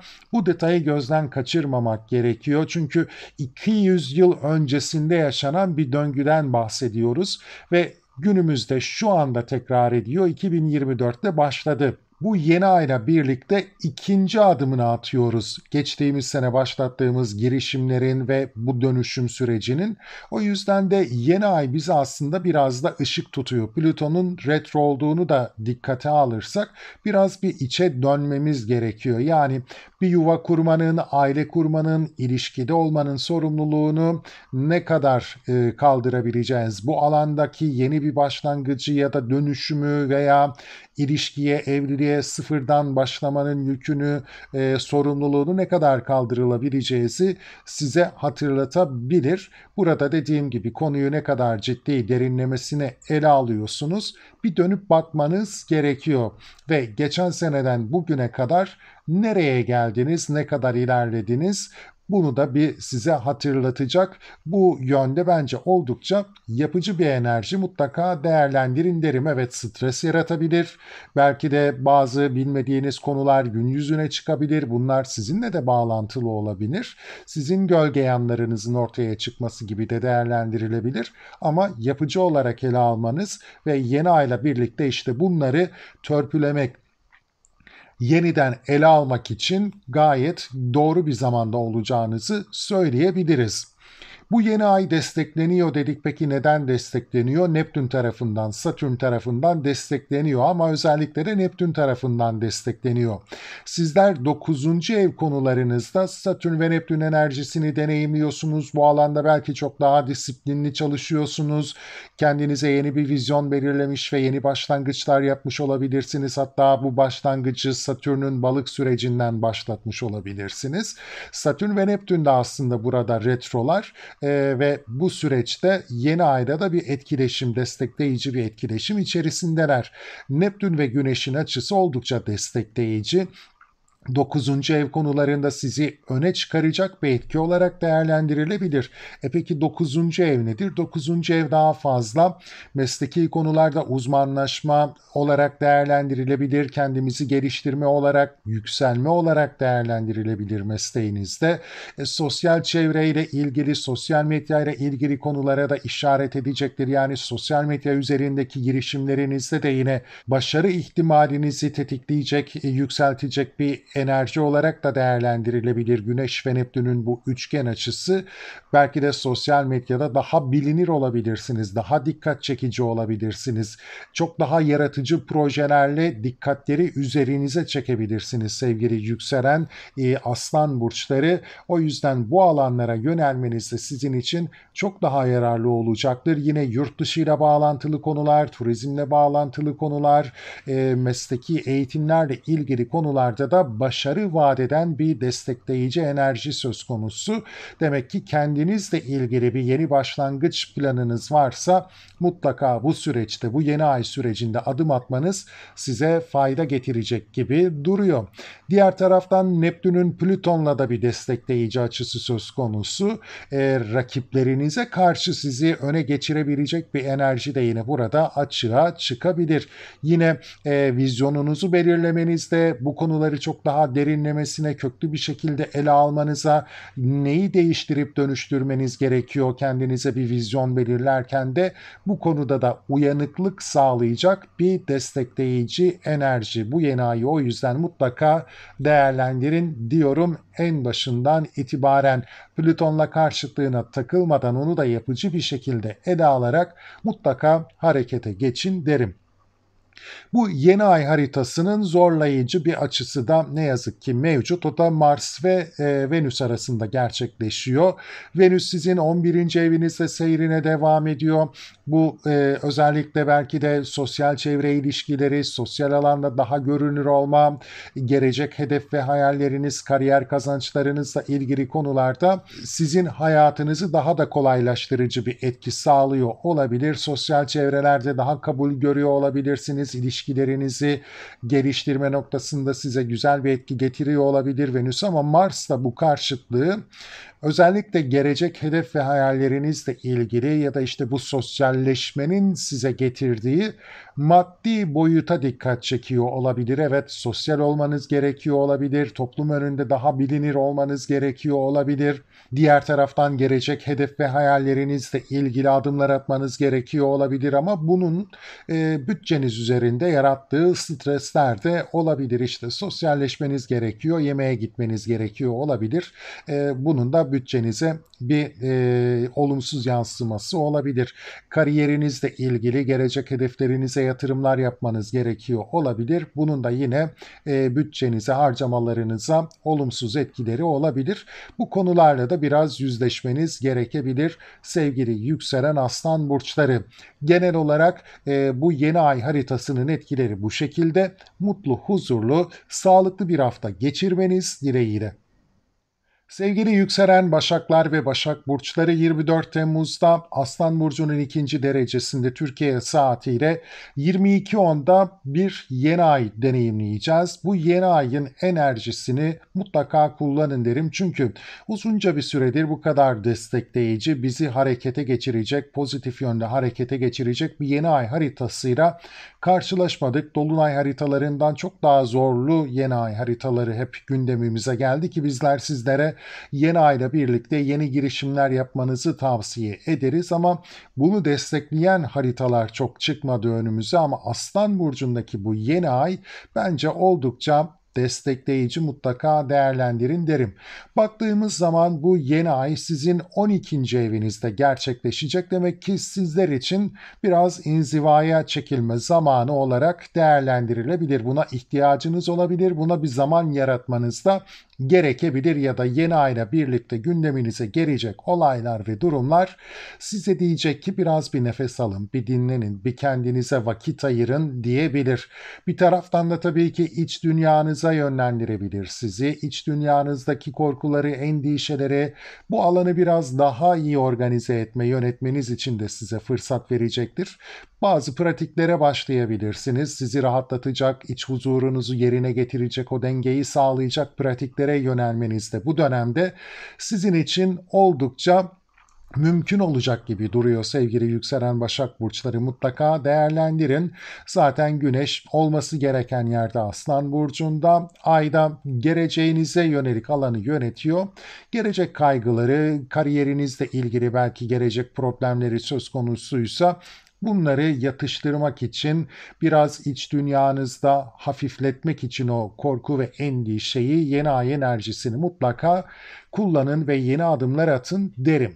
Şimdi bu yeni ay neden bu kadar pozitif diyeceksiniz, bir diğer taraftan Plüton'la karşıtlığı da söz konusuysa. Çünkü Plüton'la ilgili konularda da bir uyanış sağlayacağını ben açıkçası düşünüyorum.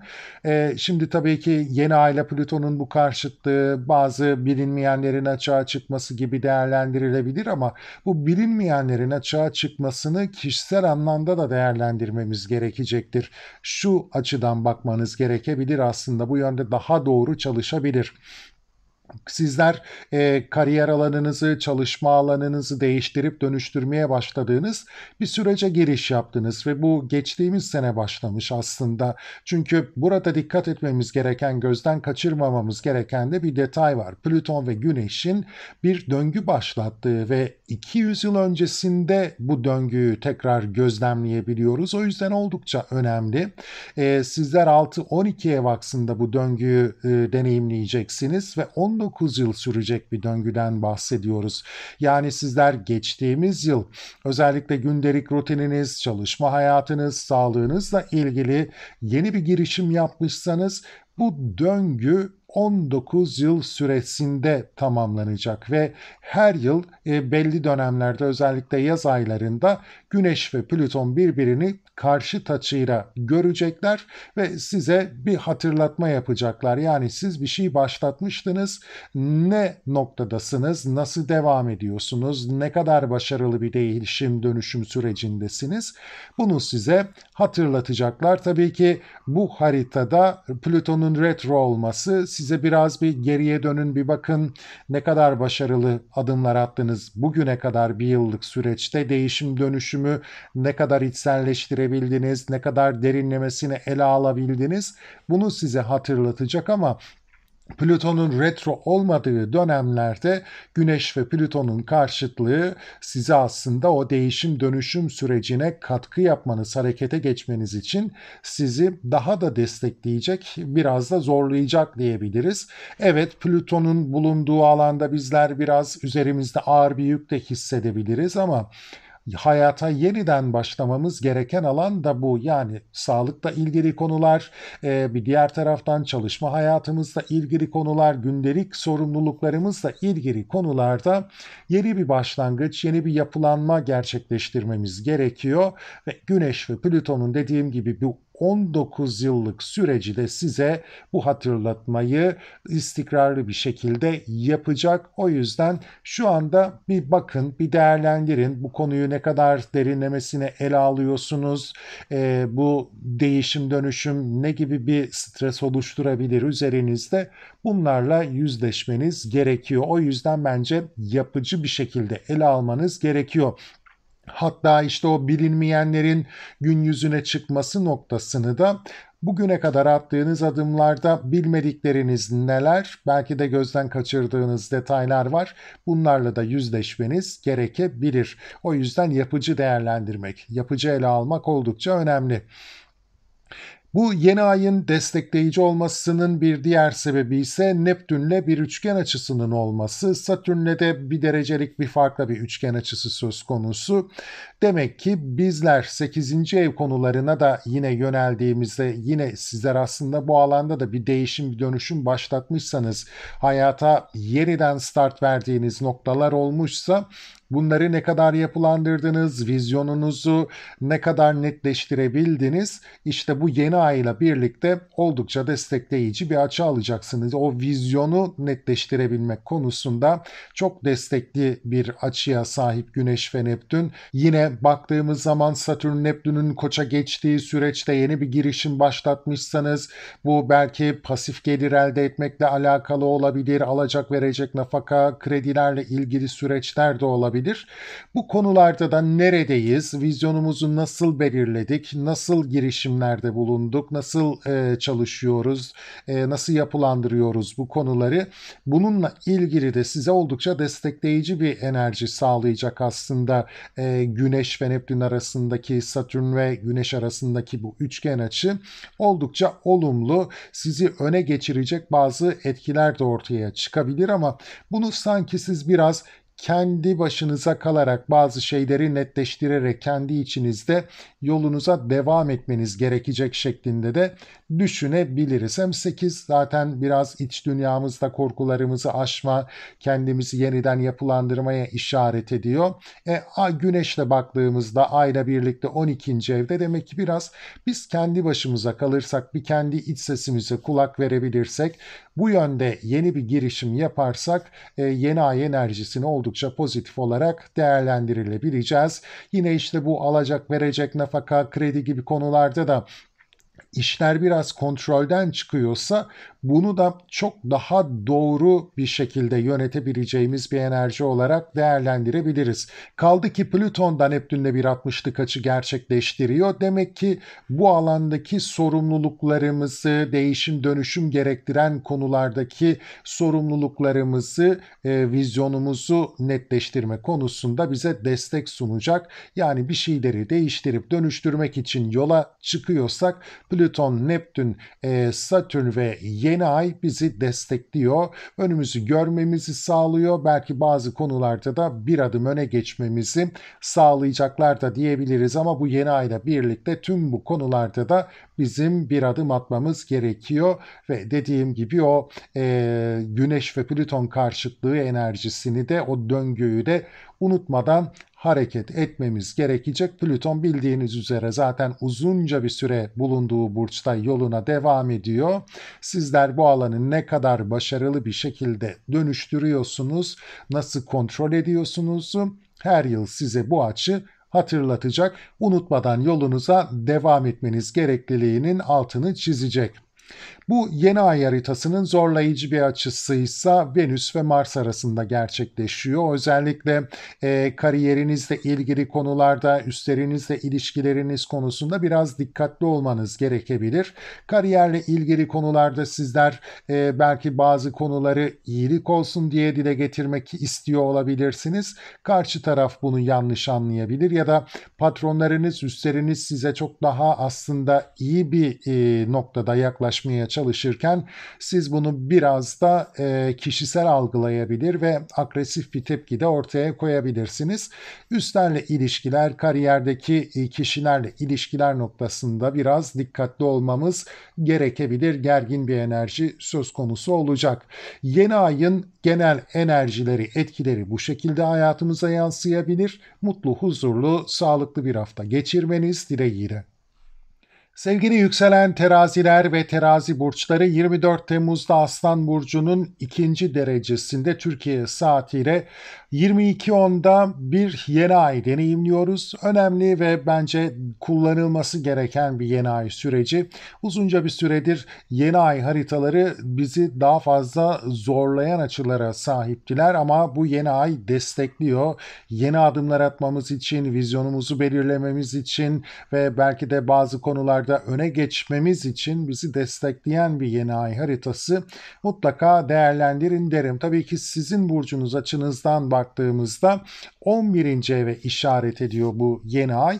Aslan burcu ve 11. ev teması demek ki bizler kariyerle ilgili kazançlarımıza, sosyal çevre ilişkilerimize, gelecek hedef ve hayallerimize daha fazla odaklanacağımız ve bu alanlarda girişim yaptığımız takdirde bu yeni ayla birlikte güzel dönüşler, güzel süreçler başlatabileceğimiz bir dönemeçte olabiliriz. Dediğim gibi yeni ay bu konular temelinde girişimlerinizi destekliyor. Mutlaka değerlendirmemiz gerekecektir. Belki toplum önünde olmak istiyoruzdur, daha bilinir olmak istiyoruzdur, yeni sosyal gruplara, belki organizasyonlara dahil olmak istiyoruzdur. Bu yine bizim geleceğimize katkı yapacak diye bu yönde girişimlerde bulunmak istiyor olabiliriz. Kariyer kazançlarımızı artırmak için belki girişimlerde bulunmak istiyor olabiliriz. Hedefler, hayaller belirlemek, kendimize yeni bir vizyon belirlemek için yine bu yeni ay enerjisini mutlaka kullanabiliriz. Hareketli olmamız gerekecek ve destekleyici. Şimdi haritayı bilenler diyecekler ki Plüton'la da karşıt bir açısı söz konusu. Hani nasıl olumlu bir haritadan bahsediyor olabiliriz? Burada Plüton'la Güneş'in karşıt açısını çok daha farklı ele almamız gerekiyor. Neden? Çünkü Güneş ve Plüton'un karşıt açısı bir döngü başlattılar ve bu döngü geçtiğimiz sene yazda başladı. Sizler özellikle geçtiğimiz sene bu döngünün başladığı günlerde bir yeni başlangıç yapmışsanız, girişim yapmışsanız, hayatınızda bazı önemli girişimlerde bulunmuşsanız 19 yıllık süreçte bu girişimlerin tamamlandığını gözlemleyebileceksiniz ve aslında her sene yaz döneminde de Güneş ve Plüton'un karşı karşıya gelmesi size bu yaptığınız girişimle ilgili hangi noktada olduğunuzu hatırlatacak, sorgulatacak. Özellikle bu karşılaşmada Plüton retro olduğundan dolayı sizi biraz içinize yöneltecek. Belki bu karşılaşma sırasında daha yolun zaten çok başındayız. Hani ne kadar buna hazırladık kendimizi, konuyu ne kadar ciddiyetle ele aldık. Belki bilmediklerimizi öğrenme şansımız gün yüzüne çıkacaktır. Bu noktada belki de biraz zorlanacağımızı da fark edebiliriz çıktığımız bu yolda. Ama bir uyanış sağlayacak en temel anlamda Plüton ve Güneş'in bu karşıtlığı ve sizler özellikle de 5. ev konularında bu etkiyi aldığınızdan dolayı sevgili yükselen terazi burçları kendinizi göstermek adına, yeteneklerinizi geliştirmek, yeteneklerinizle bir yere gelebilmek adına girişimlerde bulunmak için bir değişim dönüşüm süreci başlatmışsanız 19 yıllık süreçte dediğim gibi bunu tamamlayacaksınız. Plüton bu alandan geçtiği müddetçe Güneşle karşılaştığı dönemlerde bu etkiyi hissedeceksiniz. Evet, bu dönemde Plüton retro olduğu için Güneş ve Plüton'un karşıtlığı sizi içe yönlendirecek, dediğim gibi. Bazı konularda bilmediklerinizi öğrenme şansı tanıyacaktır. Onların ortaya çıkma şansını açığa çıkaracaktır. Bir diğer taraftan da bu yükü ne kadar kaldırabileceğiniz noktasında bir iç değerlendirme yapmanız için size fırsat tanıyacaktır da diyebiliriz. Çünkü daha yolun çok başındayız. 2024'te başlayan bir süreç ve 19 yıl boyunca belirttiğim gibi Güneş ve Plüton size bu çıktığınız yolda hatırlatmalar yapacaklar her yaz döneminde, birbirlerini gördükleri dönemlerde. Ve bu dönem, dediğim gibi, retro biraz içe yönlendirecek bizi. Bazı konularda denetleme yapmamıza yönlendirecek ama Plüton düz olduğu dönemlerde, bu karşıtlık netleştiğinde sizi bu alanda çıktığınız bu değişim dönüşüm serüveninde harekete geçirecek bir enerji açığa çıkaracak. Evet, sizi belki biraz zorlayacak ama zorlanmadan değişim ve dönüşümde gerçekleşmeyeceğini bizlere hatırlatacak dönem dönem ve her sene belirli dönemlerde. Şimdi burada 11-5 ev aksında zaten bu etkiyi aldığımızdan dolayı geleceğimizi şekillendirmenin yolunun da belki 5. evden geçtiğini düşünebilir ve bu alana daha güçlü bir şekilde, daha derinlemesine de yönelmeniz gerekliliğini anlayabilirsiniz sevgili yükselen terazi burçları. Şimdi bir diğer taraftan destekleyici dedik. Peki neden destekleyici? Çünkü Neptünle de Güneş arasında güzel bir etkileşim söz konusu. Neptün ve Satürn sizin ilişki alanınızda seyrine devam ediyorlar. Bir evlilik, bir ilişki, bir ortaklı iş ya da herhangi bir konuda rekabetli olduğunuz konularda sizi öne geçirecek bir durumda yeni girişimler yapmışsanız, Satürn ve Neptün'ün Koç'a geçtiği dönemde ya da hatta bu süreci Satürn balık döneminde de başlatmışsanız, bununla ilgili de aslında önünüzü çok daha net görebileceğiniz bir enerjiden bahsedebiliriz. Güneş ve Neptün'ün buradaki üçgen açısı sayesinde hem sizi rakiplerinize karşı öne geçirecek bir enerji olarak değerlendirebiliriz, hem de çok yaratıcı olarak bu enerjiyi kullanabilirsiniz ve geleceğinizi şekillendirmek, vizyonunuzu şekillendirmek için de kullanabilirsiniz. Önünüzü, vizyonunuzu çok daha net görebileceğiniz bir enerji açığa çıkaracak diyebiliriz burada sevgili yükselen terazi burçları. Sizin için özellikle sorumluluklarınız ve çalışma hayatınız ekseninde bu etkiyi de değerlendirebiliriz. Belki ilişkinizin nereye gideceğini görmeniz noktasında da yine size güzel bir enerji sağlayacaktır. Bu alanları çok iyi yönetebileceğiniz bir enerji olarak da değerlendirilebilir. Ve tabii ki Satürn de burada bir derecelik bir açıyla üçgen açıya dahil olduğundan dolayı sorumluluklar, yapılandırmalar konusunda da Güneş'in desteğini alacağımız bir süreçte olacağız. Yani belki de yakın arkadaşlarımız, sosyal çevremizde özellikle rekabetli olduğumuz konularda bizi öne geçirecek destekler sunabilirler. İlişkimizi, evliliğimizi yapılandırmak adına, geleceğe taşımak adına da yine sosyal çevre ve yakın arkadaşlarımızdan da destek görebileceğimiz bir süreçte olabiliriz. Neptün-Plüton arasında da bir 60'lık açı gözlemliyoruz burada. O yüzden işte destekleyiciliği bu yeni ay haritasının bir noktada artıyor. Demek ki bizler az önce bahsettiğim bu önümüzü görme, kariyerle ilgili konular olabilir, gelecek hedef ve hayallerimizle ilgili olabilir, çalışma hayatımız, ilişkimiz, rekabetli olduğumuz konularla ilgili ne kadar derinlemesine konuları ele alırsak vizyonumuzu da o kadar daha net belirleyebileceğimizi düşünebiliriz ve neyi değiştirip dönüştürmemiz gerektiği takdirde önümüzü de daha net görebileceğimizi düşündürüp destekleyebilecek bir açı olarak da değerlendirilebilir. Bence oldukça güzel. Hem değişim dönüşüm noktasında bize katkı sağlıyor bu yeni ay, hem vizyon belirleme, değiştirip dönüştürme noktasında neyi ele almamız gerektiğini netleştirme noktasında, yapılandırmak için ne gibi destekler ortaya koymamız gerekiyor? Tüm bu alanlarda gerçekten de pozitif etkilerle yeni ay bizi karşılıyor ve bu yeni ay temelde dediğim gibi gelecek hedef hayalleriniz, sosyal çevre ilişkileriniz, belki de toplum önünde görünür olmak istediğiniz konular, ilişkiniz, evliliğiniz, çalışma hayatınız temelinde yeni girişimler, yeni riskli adımlar attığınız konularla ilgili temelde bizi destekleyecek gibi duruyor. Mutlaka değerlendirin derim ve aklınızın bir köşesinde de mutlaka o Güneş-Plüton karşıtlığı döngüsünü bulundurun. Çok kolay kolay karşılaşacağımız bir döngü değil. 200 yılı aşkın bir süreç sonrasında yeniden böyle bir döngüyle karşılaşacağımızı bilmek de aslında hayatta olmayacağımızı bilmek de bizi üzüyor ama dediğim gibi bizim dönemimize denk gelmiş 200 yılı aşkın bir tarih öncesinde böyle bir döngü yaşandı ve bizler de bu döngüyü deneyimleyeceğiz gibi duruyor. Hayatımızda önemli bir sürece işaret ettiğinin bilinciyle hareket etmemiz gerekiyor. Şimdi Mars ve Venüs arasında da bir kare açımız söz konusu. Venüs sizin 9. evinize işaret ediyor. Mars'a 12. evinizde seyrine devam ediyor.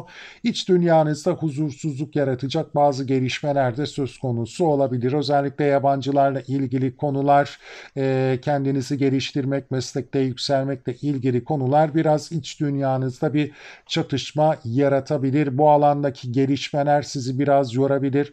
Belki sizin iyiliğinize olması gereken konular sizde biraz ters tepki yaratabilir. Sizler iç dünyanızda bazı şeylerle mücadele etmek durumunda kalabilirsiniz. O öfkenizi bastırmak durumunda kalabilirsiniz. Bu da sizi bu süreçte biraz yorabilir açıkçası sevgili yükselen terazi burçları.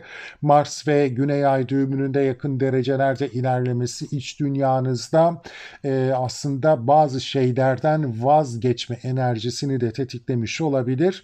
Ve yine Venüs'te Mars'ın bu açısı da 9. ev konuları temelinde bazı krizleri gündeme getirebilir ki bunlar dediğim gibi meslekte yükselme, kendimizi geliştirme, yabancılarla ilgili tüm girişimleriniz, diğer taraftan sosyal medyayla ilgili konular, belki yaşam felsefeniz, yaşama bakış açınızın da sizi zorlayabileceği bir dönemden de geçiyor olabilirsiniz. Bu yeni ayla birlikte agresyonu biraz indirmemiz, aşağıya seviyelere çekmemiz gerekebilir ki bu açının etkisini de daha hafif atlatabilirim. Mutlu, huzurlu, sağlıklı bir hafta geçirmeniz dileğiyle. Sevgili yükselen akrepler ve akrep burçları Aslan Burcu'nun ikinci derecesinde 24 Haziran'da Türkiye saatiyle 22.10'da bir yeni ay deneyimliyoruz. Bence oldukça kullanılması gereken bir yeni ay enerjisi. Neden diyecekseniz. Çünkü uzunca bir süredir aslında bizi harekete geçirecek, harekete geçtiğimiz takdirde zorlamayacak bir yeni ay haritasıyla karşılaşmadık. Bu Aslan Burcu'ndaki yeni ay haritası uzunca bir süredir bizim de sizlere harekete geçin tavsiyesinde bulunmamızı destekleyecek nitelikte. O yüzden de mutlaka değerlendirin derim. Sizin için özellikle akrep burçları baktığımız zaman toplumsal statü, kariyerle ilgili konularda yeni başlangıçları destekleyen bir harita. O yüzden meslekle ilgili, kariyerle ilgili, belki kariyerde yükselmekle ilgili, iş değiştirmekle ilgili, patronlarla ilişkiler konusunda yeni adımlar atmak adına değerlendirilebilecek yapıcı bir enerjiye sahip. Mutlaka bu yönde değerlendirin derim. Belirttiğim gibi belki de bu fırsatı ne zaman tekrardan yakalayabileceğimizi bilemeyebiliriz. Baktığımız zaman zaten Güneş sizin kariyerinizin yönetici gezegeni, Aysa yine 9. ev, yani meslekte yükselme, kariyerde uzmanlaşma gibi konuların tetikleneceğine işaret ediyor ve bir diğer taraftan da yine dediğim gibi patronlar üstlerle ilişkiler konusunda olumlu yönde gelişmeleri de beraberinde getirebilecek bir yeni ay haritası. Şimdi Plüton'la karşıtlığından başlayalım. Bunu nasıl olumlu yönde değerlendirebiliriz? Burada şimdi Plüton ve Güneş karşıtlığı bir döngü başlattılar ve bu döngü 2024'te başladı. Giriş kısmında belirttim ama burada harita üzerinde de değerlendirmekte fayda var. Sizler özellikle özel hayatınızı yapılandırmak, aile hayatınızı yapılandırmak, belki yerleşimle ilgili konuları yeniden değiştirip dönüştürmek için bir süreç başlatmış olabilirsiniz. Aklınızda bir fikir oluşmuş olabilir. Bunu aslında dediğim gibi geçen sene başlatmış olabilirsiniz. Tabii ki yavaş ilerleyecektir bu süreç. Hani bir fikirle başlar, şekillenir, yapılanır. Sonrasında belli aşamalardan geçip sonlanır. Plüton'la Güneş karşıtlığı döngüsü zaten 19 yıllık bir sürece işaret ediyor ve baktığımızda 200 yılı aşan bir tarihi var. Aslında 200 yıldan fazla geriye gittiğimizde böyle bir döngüyle karşılaşıyoruz Aslan Kova aksında. Demek ki özel de bir süreçteyiz. Uzunca bir zamana yayılacak bir döngünün başlangıcındayız. Burada Plüton retro olduğundan dolayı aslında bize evet bir fikir attık ortaya, bir değişim dönüşüm süreci başlattık ama burada görmediğimiz, bilmediğimiz konular ne? Bunları açığa çıkaracak bir enerji olarak değerlendirilmesi gerekir. Gözden kaçırdığımız unsurlar olabilir ya da bu konunun aslında ne kadar derin olduğunu, ne kadar derinlemesine ele almamız gerekliliğini bir kez daha algılayıp yolumuza bu şekilde devam etmemiz gerekliliğini bize hatırlatacak gibi duruyor. O yüzden şu an biraz içe yönelik bir enerji ama Plüton'un retro olmadığı dönemlerde Güneş ve Plüton karşı karşıya geldiğinde bizler bu değişim dönüşüm enerjisini devam ettirmek için daha güçlü ve belki de biraz zorlayıcı bir enerjiyle karşı karşıya kalacağız ama yapılandırıcı, bizi harekete geçirici bir enerji olarak değerlendirmek her zaman çok daha doğru olacaktır. Çünkü siz harekete geçtiğiniz takdirde bu değişim dönüşüm sürecini sizin istediğiniz şekilde yönlendirebilirsiniz ama sizler harekete geçmediğiniz takdirde Plüton onu çok da sizin istemediğiniz gibi değiştirip dönüştürebilir. O yüzden bu süreci bilinçli olarak yönetmek ve kullanmak gerekiyor açıkçası sevgili yükselen akrep burçları. Kaldı ki zaten Plüton sizin modern yönetici gezegeniniz. O yüzden de özel hayat, ev hayatı, taşınma, barınma gibi konularda o değişim dönüşüm enerjisinin kontrolünü ele almanız gerekliliğini 19 yıl boyunca Güneş ve Plüton karşıtlığı size hatırlatacak. Bunun bilinciyle aslında bu yeni ay enerjisini kullanmak daha faydalı olacaktır. Bir diğer taraftan neden yapıcı, neden destekleyici bir enerji, yeni ay enerjisi diye baktığımızda Satürn ve Neptün'le de bir üçgen açı gerçekleştiriyor. Satürn'le bir derecelik bir orbumuz var ama Neptün'le birebir ikinci derecelerde bir üçgen açının net olduğunu gözlemliyoruz. Özellikle kariyerle ilgili, çalışma hayatınızla ilgili sizi parlatacak bir enerji, sizi öne geçirecek bir enerji, mutlaka olumlu yönde pozitif gelişmeleri olacaktır. Belki de yine çalışma hayatınızda yaratıcılığınızı çok daha aktif kullanabileceğiniz bir süreçte de olabilirsiniz.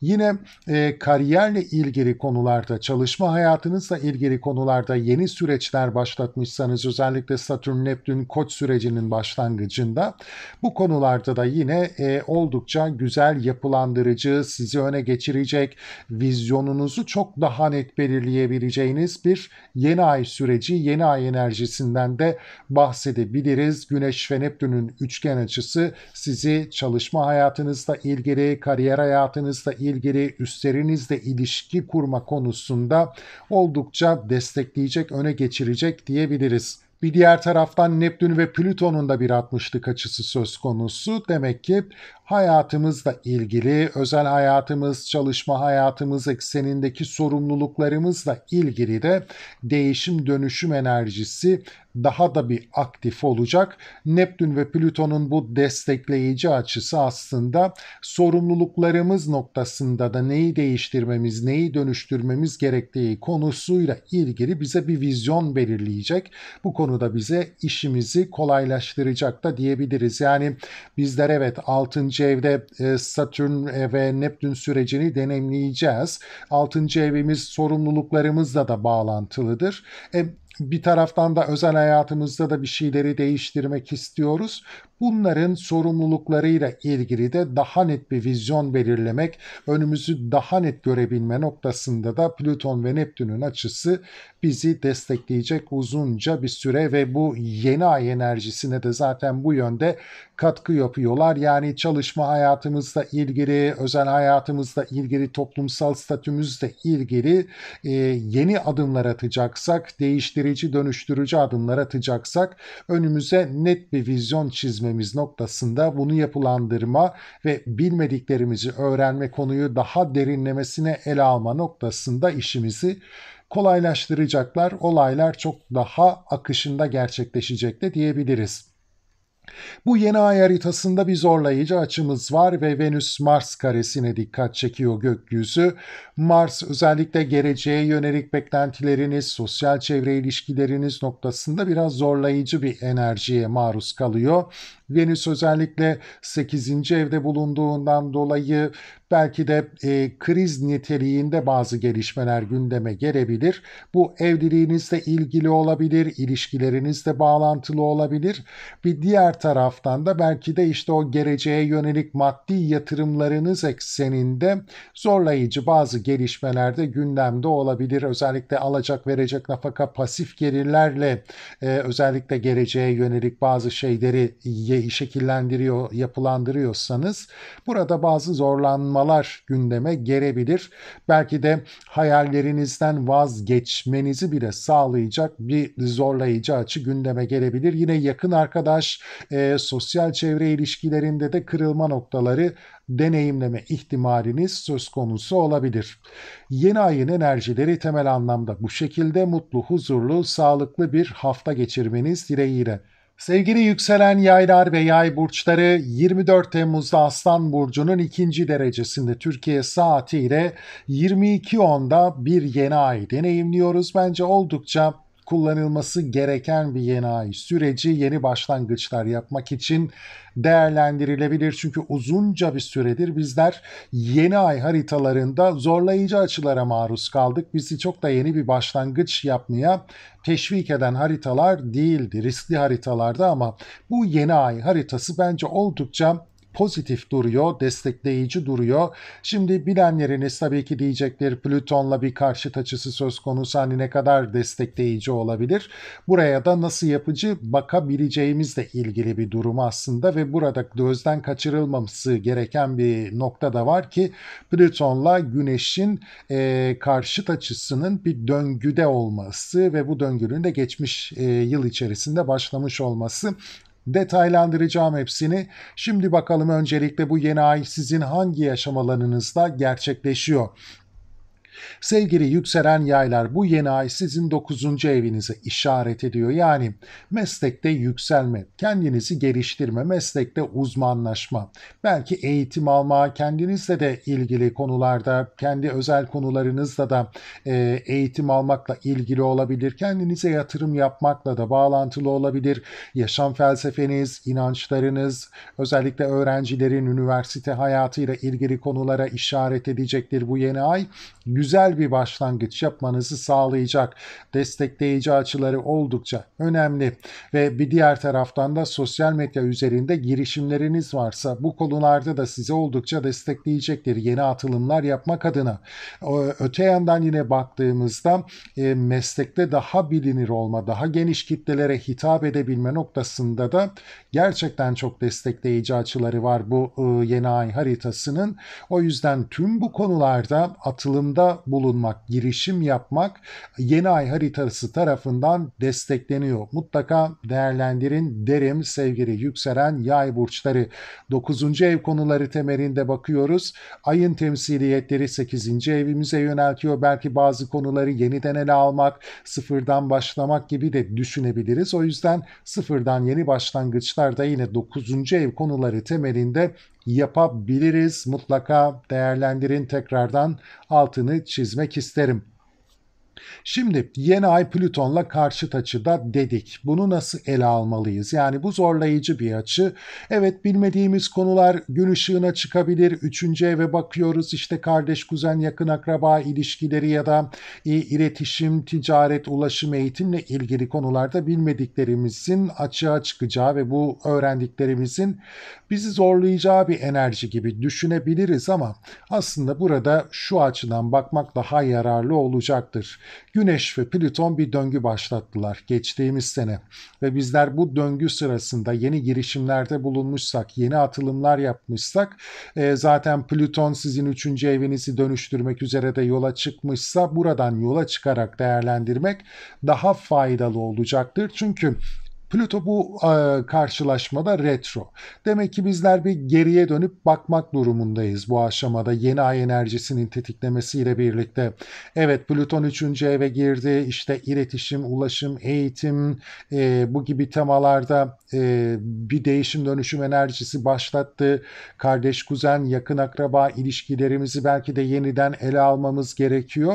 Ama bu tabii ki bildiğiniz gibi uzunca bir süre ve 19 yıllık bir döngüye işaret ediyor. Bu döngü Kova Aslan aksında en son 200 yılı aşkın bir tarih öncesinde tekrar etti ve önemli bir döngüde olduğumuzu bize hatırlatıyor. Yani 19 yıllık süreç, önümüzdeki 19 yıl bizim için oldukça önemli olacak. Çünkü Güneş ve Plüton her karşıt açıya geldiği dönemde bizler bu alanda harekete geçme ihtiyacımızı hatırlıyor olacağız. Güneş ve Plüton bize bunu hatırlatacak. Şu an yeni bir adım attık geçtiğimiz sene. Bize gökyüzü diyor ki bir bakın bakalım buna ne kadar hazırsınız? Bu yükü kaldırabilecek misiniz? İşte o bilmedikleriniz var. Bilmediklerinizi ne kadar tespit edebildiğiniz, konuyu ne kadar derinlemesine ele aldığınız ya da almanız gerekiyor mesajını bize veren bir yeni ay ve Güneş-Plüton karşıtlığı söz konusu. O yüzden yapıcı ele almamız gerekiyor. Çünkü önümüzdeki her yıl 19 yıl boyunca her yıl bu açıyla yüzleşeceğiz. Bundan kaçışımız olmayacak. O yüzden şimdi ön hazırlığımızı yapmamız gerekiyor. İçsel anlamda kendimizi buna hazırlamamız gerekiyor. Şu an retro ama Plüton retro olmadığı dönemlerde bu enerjiyi gerçekten de harekete geçirici olarak kullanmak zorunda kalacağız. Karşımıza gelen olaylar, durumlar değişim ve dönüşümü bizi biraz da zorlayacak, aslında biraz da zorlayıcı bir açı. Ama dediğim gibi yapıcı olarak kullanmamız gerekiyor ki yaşamımızın bu alanını sağlıklı bir şekilde değiştirip dönüştürebilirim. Yeni ay enerjisi destekleyici dedik çünkü Neptün'den güzel bir açısı, üçgen bir açısı var. Satürn'le de yine bir üçgen açısı var. 1 derecelik bir orb farkıyla da olsa. O yüzden de sizler kariyerinizde yükselme şansını yakalayabileceğiniz bir süreçtesiniz sevgili yükselen yay burçları. Özellikle Neptün'ün de 5. evde olması yeteneklerinizle, yaratıcılığınızla kendinizi öne geçirebileceğiniz bir sürece işaret ediyor ve yetenekleriniz sayesinde parlayabileceğiniz, yeni atılımlar yaptığınız takdirde de ön planda olabileceğiniz, daha bilinir olabileceğiniz, belki de ününüze ün katabileceğiniz, meslekte bilinir olabileceğiniz güzel bir dönemde olacaksınız. Yine sosyal medya üzerinde girişimleriniz varsa bu alana da oldukça pozitif bir etki getirecektir. Şöhretinizin artabileceği güzel bir dönemde olabilirsiniz sevgili yükselen yay burçları. Satürn de burada zaten o yapılandırıcı enerjisini, sorumluluk enerjisini yeniden devreye sokuyor ve bu farkındalıkla sizler yeni adımlar attığınız takdirde, disiplinli çalışmayı da göze alarak yeni adımlar attığınız takdirde gerçekten de hak ettiğiniz yere gelme şansını yakalayabileceksiniz gibi duruyor. Neptün baktığımız zaman sizin 4. evinizi de temsil ediyor ama burada daha fazla kariyerde yükselme şansı ihtimali ve bu alanda bilinir olma ihtimalini tetikleyecek gibi duruyor. Öte yandan Neptün ve Plüton arasında da bir 60'lık açı söz konusu. Bu da oldukça destekleyici. Demek ki konuları ne kadar derinlemesine ele alırsak, ne kadar ciddiyetle yaklaşırsak, vizyonumuzu ne kadar net belirleyebilirsek değişim dönüşüm de o doğrultuda çok daha sağlıklı bir şekilde hayatımızda yer bulacak diyebiliriz sevgili yükselen yay burçları. Güzel, köklü ve vizyon sahibi, disiplinli bir yeni başlangıç yapmak adına gökyüzü bizi destekliyor. Mutlaka gerçekten de değerlendirin derim bir kez daha. Bu yeni ay haritasının zorlayıcı açısı ise 7 ve 10 ev aksında Venüs ve Mars arasında. İlişkiler ve evlilikle ilgili konularda dikkatli olmamız gerekiyor. Bazı kırılma noktaları yaşanabilir. Agresyondan uzak durmamız gerekecektir. Fevri kararlar almamamız gerekecektir. İlişkiler ve evlilik konularıyla bağlantılı olarak yine rekabetli olduğumuz konularda kariyer alanında da ciddi kırılma noktaları gündeme gelebilir. Ortaklı işlerde yine aynı senaryo tekrar edebilir. Bu alanlarda dikkatli olmamız gerekiyor. Cidden sinire kapılıp fevri kararlar vermemek, kırıcı dökücü olmamak gerekiyor kariyerle ilgili konularda. Mutlu, huzurlu, sağlıklı bir hafta geçirmeniz dileğiyle. Sevgili yükselen oğlaklar ve oğlak burçları, Aslan Burcu'nun 2. derecesinde 24 Temmuz'da saat 22.10'da bir yeni ay deneyimliyoruz. Önemli bir yeni ay, girişim yapmak, atılım yapmak, yeni adımlar atmak adına oldukça destekleyici uzunca bir zamandır. Bu derecede destekleyici ve yapıcı bir yeni ay haritasıyla karşılaşmadık. O yüzden mutlaka değerlendirin derim. Bir adım atmak istiyorsanız, aklınızda fikirler, projeler varsa harekete geçmek için özellikle bu aslan yeni ayını değerlendirin derim. Peki neden diyeceksiniz? Nedenlerini de detaylıca açıklayacağım. Bir diğer taraftan tabii ki haritaya hakim olanlar da diyeceklerdir ki Plüto'yla da bir karşıt açısı var. Hani ne kadar yapıcı olabilir? Bunları da yine sizin için detaylandıracağım. Orası özellikle dikkat edilmesi gereken bir husus. Altının çizilmesi gereken detayları var. Şimdi Güneş sizin 8. evinizde Ay'a kavuşuyor. Yeni ay enerjisi 8. evinizde ortaya çıkıyor sevgili yükselen oğlak burçları. Demek ki alacak, verecek, nafaka, kredi, ortak gelirler, pasif gelirler, miraslarla ilgili konular, kayıplar, krizlerle ilgili alanlarda bizler bir yeni ay enerjisi hissediyoruz. Bizi bu alanlarda harekete geçirecek diye düşünebiliriz en temelde. Ancak baktığımız zaman özellikle ilişki krizleri, ortaklı iş krizleri olarak da değerlendirilebilir.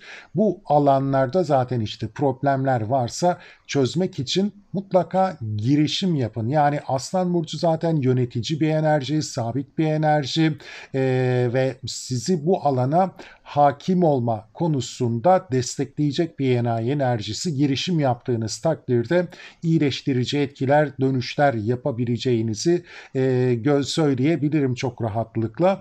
Yeni ay mutlaka dediğim gibi değerlendirilmeli. Şimdi bir diğer taraftan baktığımızda hemen Plüton'la karşıtlığını değerlendirmek gerekecektir.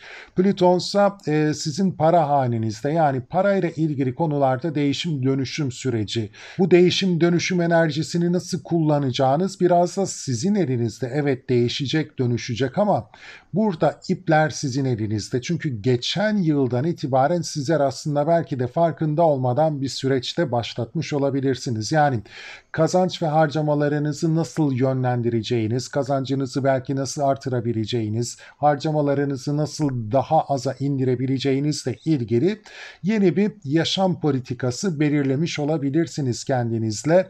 Bu tabii ki kariyer hayatınıza da yansıyacaktır. Plüton baktığımız zaman zaten gelecekle ilgili hedeflerinize, kariyer kazançlarınıza işaret ediyor. Demek ki geleceğe yönelik bir girişim yapmış olabilirsiniz sevgili yükselen oğlaklar sizler geçtiğimiz sene. Çünkü bu Güneş ve Plüton karşıtlığı döngüsü geçtiğimiz yıl başladı ve tarihe baktığımızda bu döngüyü en son ne zaman gördük? 200 yılın öncesine gidiyoruz. Giriş kısmında bunu detaylandırdım, bakabilirsiniz. Demek ki bizler önemli bir döngü sürecindeyiz. 19 yıl sürecek ve 19 yıl boyunca da bizler Güneş ve Plüton karşıtlığını her yıl deneyimleyeceğiz. Tekrar edecek bu açı ve o yüzden de her tekrar ettiğinde bize şu soruyu soracak. Dönüşüm başlattınız, neredesiniz, ne derecedesiniz, ne kadar ilerlediniz, neyi değiştirdiniz, dönüştürdünüz bugüne kadar. Şimdi bu haritada Plüton retro, biraz içe dönük. Evet, daha yolun çok başındayız. İkinci adımını atmış durumundayız o 19 yıllık sürecin. Geçen yıl başlattığımız süreçte bizler neyi değiştirip dönüştürmek adına adım attık. Plüton'un tabii ki burada o bilmediklerimizi açığa çıkarıcı enerjisi de söz konusu. Bilmediklerimizi de fark ederek, biraz içe dönerek, o eksiklerimizi de tamamlayarak yola devam etmemiz gerekliliğini hatırlatan bir yeni ay ve Plüton Güneş karşıtlığı açısıyla karşı karşıyayız. O yüzden de sizler de bir dönün, bir bakın sizi neler zorlayabilir, hangi zorluklarla karşılaşabilirsiniz, bu konuyu ne kadar derinlemesine ve yapıcı bir şekilde ele aldınız, bu yükü kaldırabilecek misiniz, bu dönüşüme ne kadar yön verebilecek ve yönetebileceksiniz, bunun farkındalığına varmak için bu yılki bu Güneş-Plüton karşıtlığı döngüsünü olumlu yönde kullanmanız gerekiyor. Aksi takdirde Plüton'u çok da burada serbest bırakırsanız istemediğiniz şekilde, kontrol edemediğiniz şekilde bir değişim dönüşüm sürecine sizi yönlendirebilir. O yüzden bunun farkında olarak yolumuza devam etmemiz gerekiyor. 19 yıl boyunca sevgili yükselen Oğlak burçları. Uzunca bir süre, evet, farkındayım. Ancak bu döngü 19 yıl sonra tamamlanacak ve bu alandaki değişim dönüşümle işimiz gücümüz bitmiş olacak.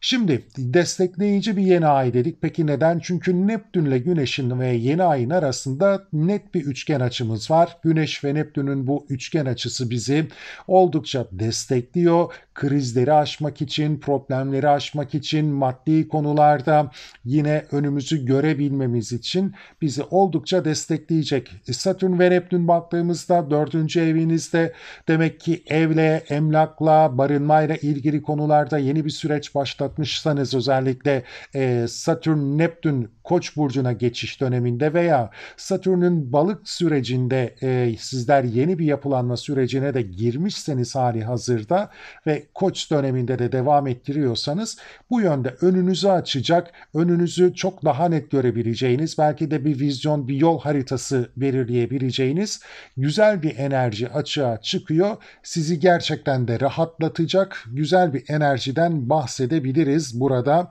Özellikle maddi boyutunu, dediğim gibi özel hayat, emlak, barınma, belki bir ev tadilatıdır, bir ev satın almadır, ev kiralamadır. Bu konularda önünüzü çok daha net görebileceğiniz olumlu bir enerji, destekleyici bir enerji sağlıyor.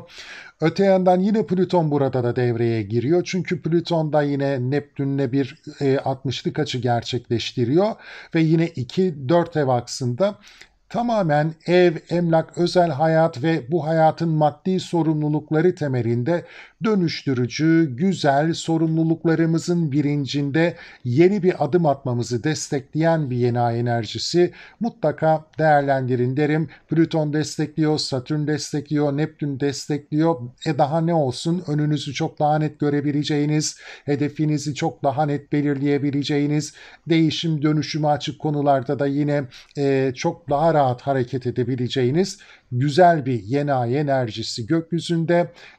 8. ev konuları temelinde değerlendirin ama bu özel hayat, aile hayatı, ev, barınma ve bunun maddi boyutuyla da mutlaka bağlantılı olacaktır. Bu yeni ay haritasının zorlayıcı bir etkileşimi de var. O da Mars ve Venüs arasında kare açı olarak kendini gösteriyor. Mars 9. evinizde, özellikle turizm, yabancılarla ilgili işlerle ilgileniyorsanız bu alanda zorlayıcı bir etki gündeme gelebilir. Bazı kırılma noktalarına varabiliriz özellikle. Yine meslekte yükselme, uzmanlaşma gibi konular da gündemdeyse, eğitim alma gibi gündemlerimiz de söz konusuysa Bu şevkimizi kıracak bazı gelişmeler gündeme gelebilir. Bu daha fazla çalışma arkadaşlarımızla ilişkilerimiz noktasında kendini gösterebilir. O yüzden iş yerinde çalışma arkadaşlarınızla belki biraz da üstlerinizle ilişkilerinize bu dönemde dikkat etmeniz sizin için daha yararlı olacaktır sevgili yükselen oğlak burçları. İşle ilgili konularda agresyonu biraz aşağıya çekmeniz, kırıcı veya sonlandırıcı kararlar almamanız, sizi kayba uğratacak kararlar almamanız noktasında önem arz ediyor. Mutlu, huzurlu, sağlıklı bir hafta geçirmeniz dileğiyle. Sevgili yükselen kovalar ve kova burçları 24 Temmuz'da Aslan Burcu'nun ikinci derecesinde Türkiye saatiyle 22.10'da bir yeni ay deneyimliyoruz. Aslan Burcu'nda bence oldukça önemli. Bazı pürüzler var ama bunların aslında nasıl değerlendirilmesi gerektiğini de sizlere detaylandıracağım. Evet, Merkür Retro bu yeni ay Plüton'la da karşıt açıda gerçekleşiyor. Nasıl destekleyici olabilir? Bunların detayını sizlerle paylaşacağım. Yeni ay sizin baktığımız zaman 7. evinizde, tam da karşıt evinizde gerçekleşiyor. Siz tabii ki bir karşıt enerjiyle bu yeni ay enerjisini göreceksiniz. Bir de sizin Plüton'unuza karşıt açıda, ama nasıl ele almamız gerekecek ben size detaylandıracağım bunu. Şimdi yeni ay 7. evde gerçekleşiyor. Bu cepte, yani ilişkilerle ilgili, evlilikle ilgili, ortaklı işlerle ilgili, rekabette olduğumuz konularla ilgili yeni adım atmak istiyor muyuz? İstiyorsak harekete geçmek için doğru zamandayız. Çünkü uzunca bir zamandır bizi bu kadar destekleyen ve motive eden bir yeni ay haritasıyla karşılaşmadık. Plüton'la karşıtlığını dediğim gibi detaylandıracağım. O yüzden siz bir evlilik teklifinde, bir ilişki teklifinde bulunmak istiyorsanız ya da bir teklif alıyorsanız bu yönde mutlaka değerlendirin derim. Ortaklı bir iş için yine aynı şekilde rekabette olduğunuz konularda da sizi öne geçirecek girişimlerde bulunmak için de yeni ay enerjisini yine kullanın derim sevgili yükselen Kova burçları, harekete geçin. Merkür Retrosu da yine bu alanda diyeceksiniz, hani pürüz yaratmaz mı, sorun yaratmaz mı? O kadar ağır gezegenler bizi destekliyor ki Merkür gibi bir gezegenin ve küçük bir enerjinin çıkaracağı pürüzü de mutlaka kamufle edebiliriz. Yani detaylara biraz daha odaklanırız. Kullandığımız dile biraz dikkat ederiz. Ne sunduğumuza, ne vaat ettiğimize dikkat ederiz. Yine bize vaat edilenleri biraz detaylıca ele aldığımızda o pürüzü çok rahatça aşabiliriz. O yüzden de buraya takılmamaya dikkat edin. Anlaşmalar, sözleşmeler evet belki biraz olumsuz etkilenebilir gibi duruyor ama Merkür Retrosu bir yılın büyük kısmını kapsıyor. O yüzden de buraya takılarak hayatımızı çok da erteleyemeyeceğimizin bilinciyle hareket etmemiz daha sağlıklı olacaktır. Tabii bunun aksini iddia edenler de olabilir ama bence Merkür Retrolarına çok takılmamamız gerekiyor. Şimdi burada dikkat etmemiz gereken bir nokta Plüton karşıtlığı. Bu nokta da oldukça önemli. Çünkü bunu da olumsuz yorumlayabilirler ama burada dikkat etmemiz gereken bir şey var. Geçtiğimiz sene bizler bu açı gerçekleştiğinde ne gibi girişimlerde bulunduk, ne gibi yeni adımlar attık. Çünkü Kova ve Aslan aksındaki bu Güneş ve Plüton karşıtlığı çok ender rastlanılabilecek bir döneme işaret ediyor. Tabii ki uzunca bir süre, 19 yıllık bir süreçten bahsediyoruz ve bu süreç geçtiğimiz yıl başladı ve bizler aslında ikinci adımını attık bunun, yani 18. adımdayız diyebiliriz baktığımız zaman ve burada Plüton retro, demek ki bizler geçtiğimiz yıl bir adım atmışsak kendimizi değiştirmek, dönüştürmek adına, özellikle baktığımız zaman kariyerle ilgili konularda da kendimizi değiştirmek, dönüştürmek adına girişimlerde bulunmuşsak ne aşamadayız? Ne kadar bu yükün altına kendimizi koyabildik? Ne kadar sorumluluk üstlenebildik? Bu konularda bilmediklerimizi öğrenmeye ne kadar açığız? İşte bu yeni ayla birlikte o görmediğimiz, bilmediğimiz bazı detayları da öğrenme şansımız olacak. Evet, yeni ayla birlikte belki gizlenen, saklanan konuları da öğrenme şansımız olacak ama burada bizim esas dikkat etmemiz gereken nokta bu 19 yıllık süreç. Çünkü dediğim gibi ikinci basamağındayız ve retro olduğundan dolayı da biraz içe dönüp kendimizi buna ne kadar hazırlayabildik bunu değerlendirmemiz gerekiyor. Bu konuyu ne kadar derinlemesine ele aldık, dediğim gibi bu sorumluluğu ne kadar kaldırabileceğiz, bu değişim dönüşüm sürecini ne kadar yönlendirebileceğiz, vizyonumuz ne? Burada bir uyanış yeni ayı deneyimleyeceğimizi söyleyebilirim çok rahatlıkla. Çünkü Neptün'den de destek alan bir Plüton'umuz söz konusu. Tabii ki kariyerle ilgili bilmediklerimizi öğreneceğimiz, bizi sarsacak bazı gelişmeler de gündeme gelebilir ama bence dediğim gibi burada bu döngüye dikkat etmemiz, bu döngüye odaklanmamız bizim için çok daha yararlı olacaktır. Evlilikle ilgili, kariyerle ilgili, kendimizle ilgili yeni adımlar atmak için bizi gerçekten de destekleyen bir yeni ay sürecindeyiz. Şimdi bu yeni ayı destekleyen Satürn ve Neptünümüze de bir dönüp bakmak gerekecek. Onlar da 3. evde. Demek ki bizler kardeş, kuzen, yakın akraba ilişkileriyle ilgili de biraz dikkat etmemiz, belki de yeni adımlar atmamız gereken bir süreçte olabiliriz. Çünkü bağlantılı konular. Kardeşimizle ortak bir iş yürütüyorsak, birlikte bir çalışma hayatına odaklanacaksak, hatta belki bu alanda yeni girişimler yapmışsak hali hazırda Koç burcuna geçen Satürn ve Neptün döneminde, hatta Satürn'ün balık sürecinde de belki filizlenen bazı projelerimiz söz konusu olmuşsa maddi alanda, bunları gerçekleştirmek adına, ileriye götürebilmek adına da yeni adımlar atabileceğimiz, vizyonumuzu çok daha net belirleyerek, önümüzü çok daha net görerek ve yapılandırarak adım atabileceğimiz güzel bir yeni ay enerjisinden bahsediyoruz. Hatta bu enerjiyle yeni bir girişimde bulunursak da dediğim gibi güzel bir dönemi başlatmış da olabileceğiz. Bu özel hayatımızla ilgili olabilir, evliliğimizle ilgili olabilir, çalışma hayatımız, ortaklı işlerimizle de bağlantılı olabilir ve yine dediğim gibi kardeş, kuzen, yakın akrabalarla birlikte bir girişim yapıyorsak da bunu da destekleyeceğini söyleyebiliriz. Plüton da yine dediğim gibi Neptün'le 60'lık bir açı içerisinde olduğundan dolayı değişim, dönüşüm, o değişim dönüşümün vizyonunu daha net görebilme, yeni atacağımız adımı yapılandırma ve sınırlarını belirleme noktasında yine güzel bir enerjiye sahip önemli bir yeni ay. Altını çize çize söylüyorum, mutlaka değerlendirin. Yeni ay haritasına baktığımız zaman Venüs ve Mars arasında bir zorlayıcı açımız var. Harcamalara dikkat etmemiz gerekecektir.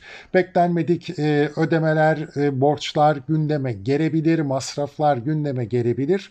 Bu konuda biraz dikkatli olmalıyız. Aşk hayatımızda, flört hayatımızda bazı krizler gündeme gelebilir. İlişkilerimiz sorun yaratabilir hayatımızda. Bunun da bilincinde olarak bu yeni ay sürecini değerlendirmekte fayda var. Kırıcı olabilir, belki de bazı kayıpları da beraberinde getirebilir. O yüzden özellikle maddi konularda oldukça dikkatli olmamız bizim için yararlı olacaktır. Hani keyfimize, konforumuza, lüksümüze özellikle bazı harcamalar yapma eğilimindeysek, kazanç noktasında, para noktasında kayıplar da gündeme gelebilir. Dikkat etmemiz gerekiyor. Mutlu, huzurlu, sağlıklı bir hafta geçirmeniz dileğiyle.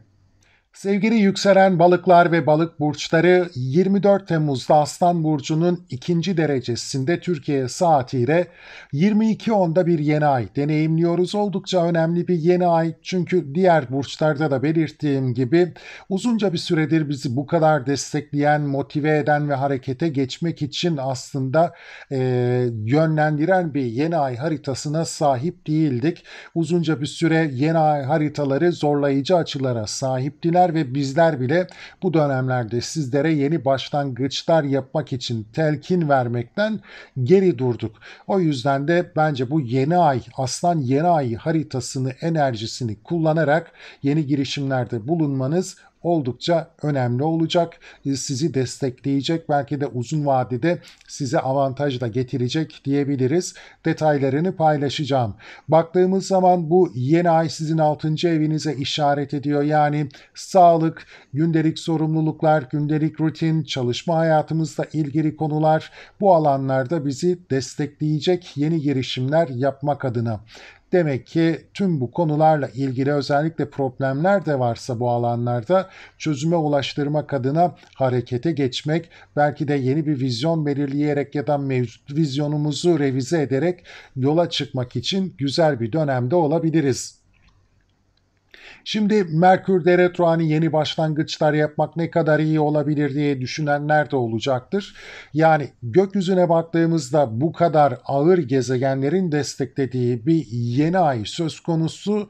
Merkür retrosunun çıkaracağı pürüzü çok da dikkate almamamız gerekebilir. Çünkü orada küçük bir detaydır, gözden kaçırmamız gereken bir şeydir. Biraz daha dikkat kesilerek, detaylara odaklanarak ya da işte iletişim hataları yapmayarak o sorunu aşabiliriz. Çünkü burada bizi hangi gezegenler destekliyor diye baktığımızda Satürn, Neptün, Plüton da dolaylı olarak bizi destekliyor. Bunu da sizlere açıklayacağım detaylıca. Oldukça güzel, destekleyici bir enerjimiz var. Güneş ve Neptün arasındaki açı oldukça önemli. Yaratıcılığımızı artırabilir. Yaratıcılığımızla belki de işte bu alanı çok daha iyi yönetebiliriz. Yeni girişimler yapabiliriz. Çalışma hayatımız ve sorumluluklarımızı yönetmek adına güzel bir şekilde değerlendirip kullanabiliriz ve gündelik hayatımızı, çalışma hayatımızı oldukça güzel bir şekilde yönlendirebiliriz, yön verebiliriz yapacağımız yeni girişimlerle. Plüton'a gelecek olursak, Güneş ve Plüton bir döngü içerisine girmiş durumdalar ve bu döngü geçtiğimiz yıl başladı.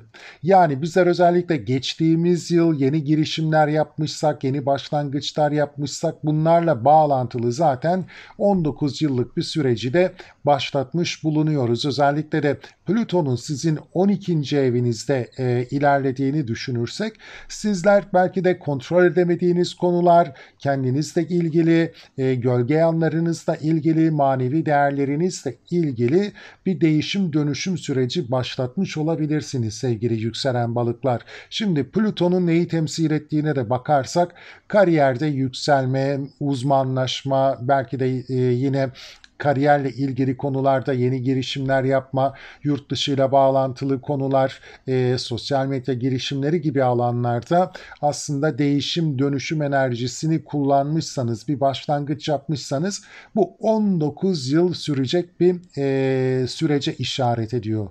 O yüzden bunun bilinciyle hareket etmemiz gerekecek. Bu karşıt açı her yıl karşımıza gelecek ve Güneş ve Plüton'un bu karşıtlığı bize diyecek ki ne kadar değiştiniz, dönüştünüz, ne kadar sorumluluk aldınız, bu konuları ne kadar derinlemesine ele aldınız, yol kat ettiniz. Özellikle bu yeni ay sürecinde Plüton retro olduğundan dolayı biraz da geriye dönük bir enerji açığa çıkıyor.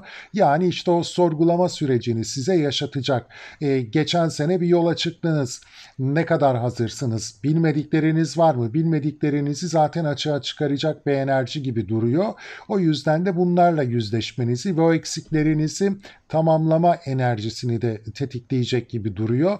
O yüzden Plüton'un o değiştirici, dönüştürücü enerjisini içe dönük de olsa hissedeceğiz. 19 yıllık süreçte nereye gideceğimizi de biraz daha net görmemizi sağlayacak. Neden diyecekseniz, Plüton ve Neptün'ün arasında da bir 60'lık açı söz konusu. Güneş'te destekliyor, yeni ayda destekliyor Neptün'ü.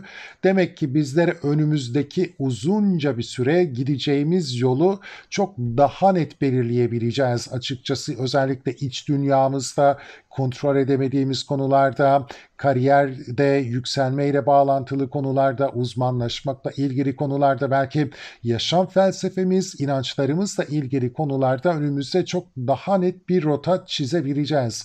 O yüzden bu yeni ayla birlikte bu konular temelinde de yeni bir girişim yapabiliriz sevgili yükselen balık burçları. Yeni ay Satürn ve Neptün tarafından destekleniyor dedik. Bu destekleyici açıda yine gündelik sorumluluklarınız, çalışma hayatınız, sağlığınız, belki evcil hayvanlarınız, gündelik rutininizle ilgili konularda da size yön belirleme konusunda zaten destek veriyor. Vizyonunuzu netleştirmeniz, yol haritanızı sağlamlaştırmanız ve yapılandırmanız için size yine destek sunuyor. O yüzden de yine altını çiziyorum. Plüton karşıtlığına takılmayın, Merkür retrosuna takılmayın. Mutlaka bu yeni ay enerjisini kullanın sevgili yükselen balık burçları. Bir diğer taraftansa bu yeni ayın bir zorlayıcı açısı da var Mars ve Venüs arasında. Mars baktığımız zaman sizin 7. evinizde seyrine devam ederken burada Güney Ay düğümüyle bir kavuşum gerçekleştiriyor. Belki ilişkilerde kırgınlıklar, kayıplar söz konusu olabilir, ayrılıklar söz konusu olabilir. Ortaklı işlerde yine aynı şekilde düşünebiliriz. Yine rekabetli olduğunuz konularda da sizi geriye itecek bazı talihsizliklerle karşılaşmış olma ihtimaliniz söz konusu olabilir ama bu konuyu daha fazla özel hayat ve aile hayatı temelinde değerlendirirdim açıkçası. Çünkü 4 ve 7 ev aksında gerçekleşen bir kare açı aile içi ilişkilerde kırgınlıklar gündemde olabilir, kalbiniz kırılabilir, iletişim kaynaklı sorunlar gündeme gelebilir.